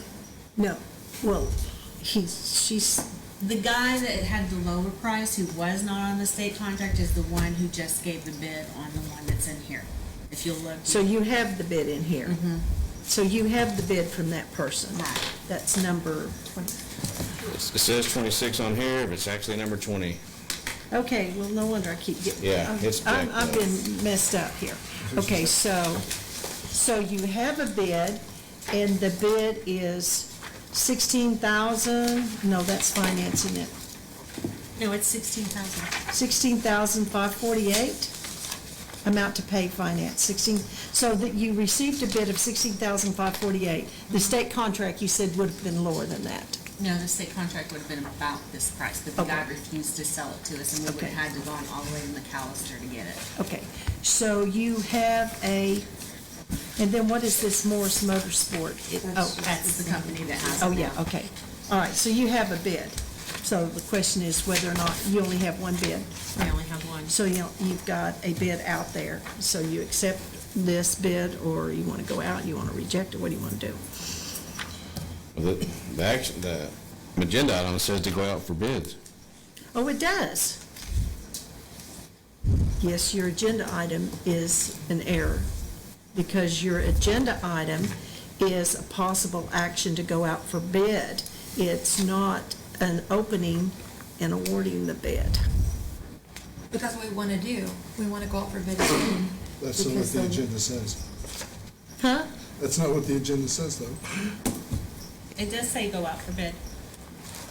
Okay, so what do you, is this Morris Motorsport? He's the one that gave us the bid is the one that won't honor the price now. Okay, so the Morris Motorsports that you have in here in the packet is the one that says, we're not gonna do No, it. Morris Motorsport's the one that says they will do it.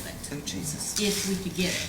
I'm sorry. Okay, I'm way It's confused. the McAllister guy. I can't even remember what the name of the company is. okay, well, wait a minute.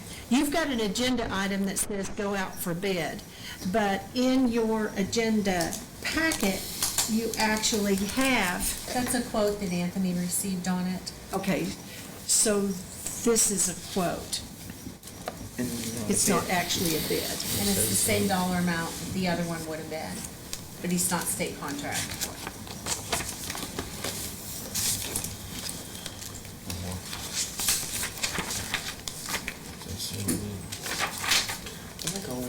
Just put it out for bid. Move to put it out for bid. That's all we gotta do. And so okay. Well, I mean, what mixed me up is when you look at this, it says on there that this is a sealed bid. So it looked like the agenda item was not right. Anyway, I'm sorry. No one's made a motion, right? Yes, Josh just did. Josh made a motion to go out And for then I'm bid. seconding it, and let's, Roll call, please. Staggs. Yes. Hernandez. Yes. Stevens. Yes. Miller. Yes. Smith. yes. Dodson. Yes. Freedom Festival update, discussion, and possible action on Freedom Fest. It's gonna be big, it's gonna be bright. Is that the one this weekend? It's gonna be late. The 26th, yeah. Okay, nope, we've got 12 days left. Oh, it's next weekend. Yeah. I'm a week off. I We're can't getting find down the myself on wire, the getting all agenda. loose ends tied up. That's why we'll go on these last 2 weeks. We've got lots of vendors, we've got our timeline scheduled. Got things coming out in papers. Several ads? What? The radio ads started Yes, today? radio ads, several papers, lots of social media, banners on intersections. How many vendors right now? As of today, 106. Wow. But I mean, we're at the end, so we'll gain and lose probably right here at the end. How many are food and how many are, what's the split there? Food, you mean actual dessert or actual food? Just food, anything, yeah. We've probably got 4 food trucks, and then we have a specialty baked bear food truck, and then we've got snow cone trucks. And then we'll have food trucks also down at the Glen Curly Park, snow cone truck, ice cream truck. And our bounce houses that are on Main Street will tear down and go back and set up at the park at Glen Curly for the evening event. Concession stand at the high school football Football field field. will be open for fireworks. Um, The pool will be open free. Yes, 1 to 9, as long as we're under max capacity. give us an example of a booth, like 4 or 5 booths. Not food, but like, Okay, one of the main things right now is car freshies, little things that hang in your car to make them smell good. Tumblers is a big thing, where they make the cups. Boutiques is a big thing. We've got woodwork, specialty art projects. We have people doing metal works. And Art, that flaming art, fire art from, yes, that's that specialty art. yes. Yes. Bull rides, helicopter rides. Oh, yes, we've got the mechanical bull ride, we've got helicopter rides, face painting, Petting zoos. yep, 2 different kinds of petting zoos. how's the parade looking? It's looking pretty good. Yeah, we'll have a contest for the best decorated motorized and non-motorized. It can be anything from walkers, strollers, wagons, wheelchairs, golf carts, up to vehicles. There's competitions for local businesses for decorating, so there's gonna be one competition for all the Main Street businesses that decorate, and another one for outlying businesses that decorate and giveaways. Yes, we'll have some giveaways for the vendors to try to entice them to stay till it's over. And ask them to all decorate their booths. We have a DJ that's gonna be interacting with the crowd, that we have a whole schedule of different dances, sing-offs, different awards that will be given out throughout the day. Yes, we'll have a karaoke competition.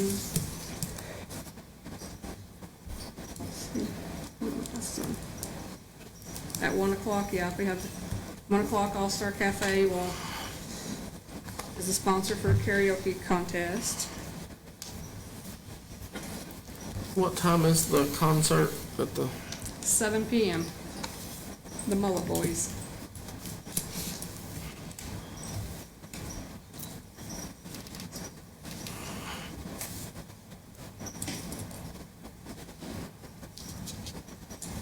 Anybody have any questions about Freedom Fest? Looking forward to it. Thank you, Kim, for all your hard work. You're welcome. Thank you.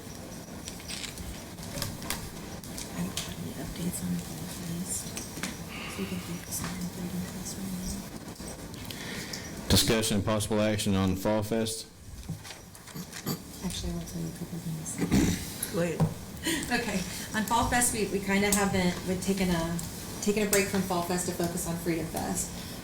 Although I would like to share that the Garvin County paper, is it the News Star? Garvin County Star has come over and has done some interviews with us, and they're going to be writing some articles to kind of promote Fall Fest. So the first piece that they're going to be doing is on the actual hog hunt itself. So we've supplied them with a picture off the back of the t-shirt and all of the rules. So they're going to publish that and try to get a lot of awareness out about the actual hog hunt. And then the next month we're going to do the barbecue, the Kansas City barbecue. So they're going to do a feature story about that. And so basically by the time that as we get closer, there'll be a new story about it every month of like a teaser. Leading up to the week before, where we'll do a big story about everything coming together.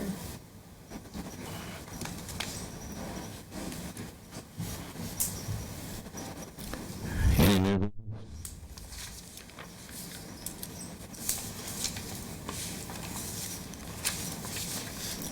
City manager comments?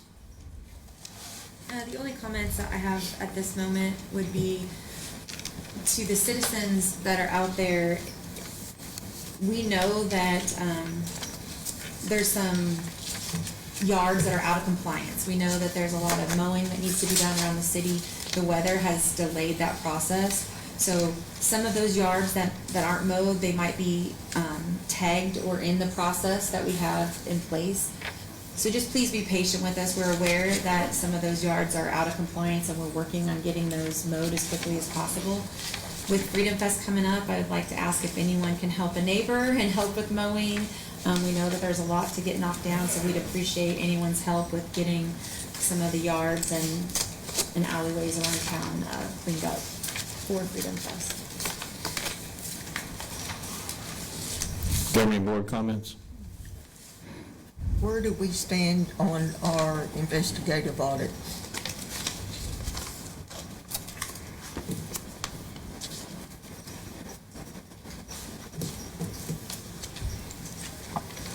The last thing that we've done is looked into pricing.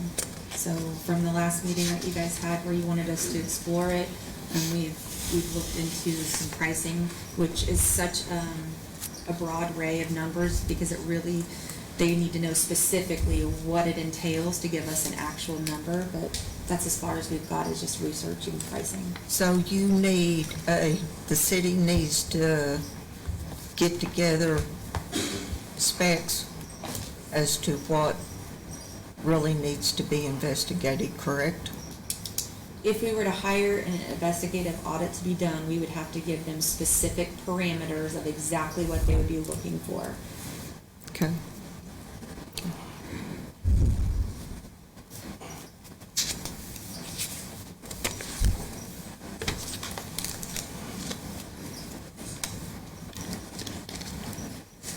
Anybody else?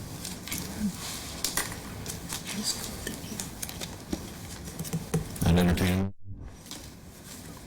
Move to adjourn to LPWA. Second. Roll call, please. Staggs. Yes. Hernandez. Yes. Stevens. Yes. Miller. Yes. Smith. Yes. Dodson. Yes. We'd like to call to order the Lindsay Public Works Authority dated June 14th, 2021. Roll call, please. Staggs. Staggs. Yes. Here, whatever. Hernandez. Here. Stevens. Here. Miller. Here. Smith. Here. Dodson. Here. Consent agenda. Approval of the minutes of the regular meeting on May 10th, 2021. Ratification of City Council's action on the minutes of the special meeting on April 29th, 2021. Ratification of the City Council's action on the minutes of the special meeting on May 13th, 2021. Ratification of City Council's action on the minutes of the special meeting on June 10th, 2021. Acceptance of May 2021 financial reports. Acceptance of the payment of the purchase orders issued by the City of Lindsay for the month of May. Ratification of City Council's action on the fiscal year 21-22.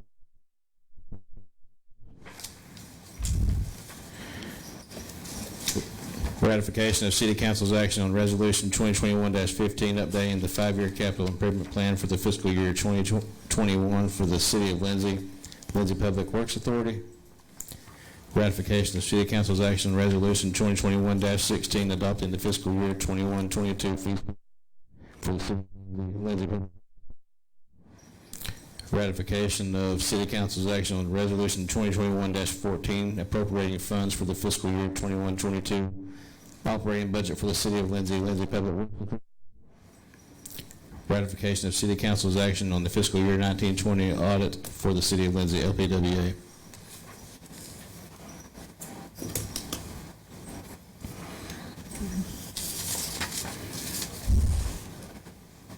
Move to approve.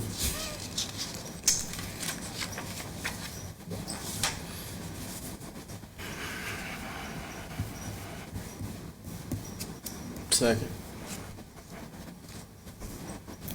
Roll call, please. Staggs. Yes. Hernandez. Yes. Stevens. Yes. Miller. Yes. Smith. Yes. Dodson. Yes. Consideration of items removed from the consent agenda. There were none. RFP 2021-09 airport hangars. Discussion and possible action on bids received on RFP 2021-09 for the installation of additional hangars to be constructed at the City of Lindsay LPWA Airport. I'd like to go out for bid for a third time. They're gonna be over 50,000, and we've had 2 bids out with no bids in at all. So I'd like to put it out for bid again. Move to put it out. Second. Roll call, please. Staggs. Yes. Hernandez. Yes. Stevens. Yes. Miller. Yes. Smith. Yes. Dodson. Yes. Trust manager comments?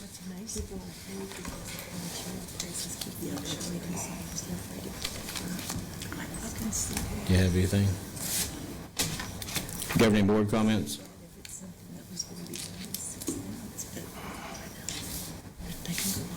I'd entertain a motion. So moved. Right, and then it would adjust. It'll adjust. Roll call, please. Staggs. Yes. Hernandez. Yes. Stevens. Yes. Miller. Yes. Smith. Yes. Dodson. Yes. You can let me know when that It's really, you know what it's gonna be? It's really unbelievable that, all these big projects out there that you can't get bids on. that girl's gonna be walking. Oh, I am so freaking sick. Well, it's good to see you all. Actually, no, look at the agenda that Amanda sent to me, and I printed off. Apparently, she got changed. There's one off all the way down.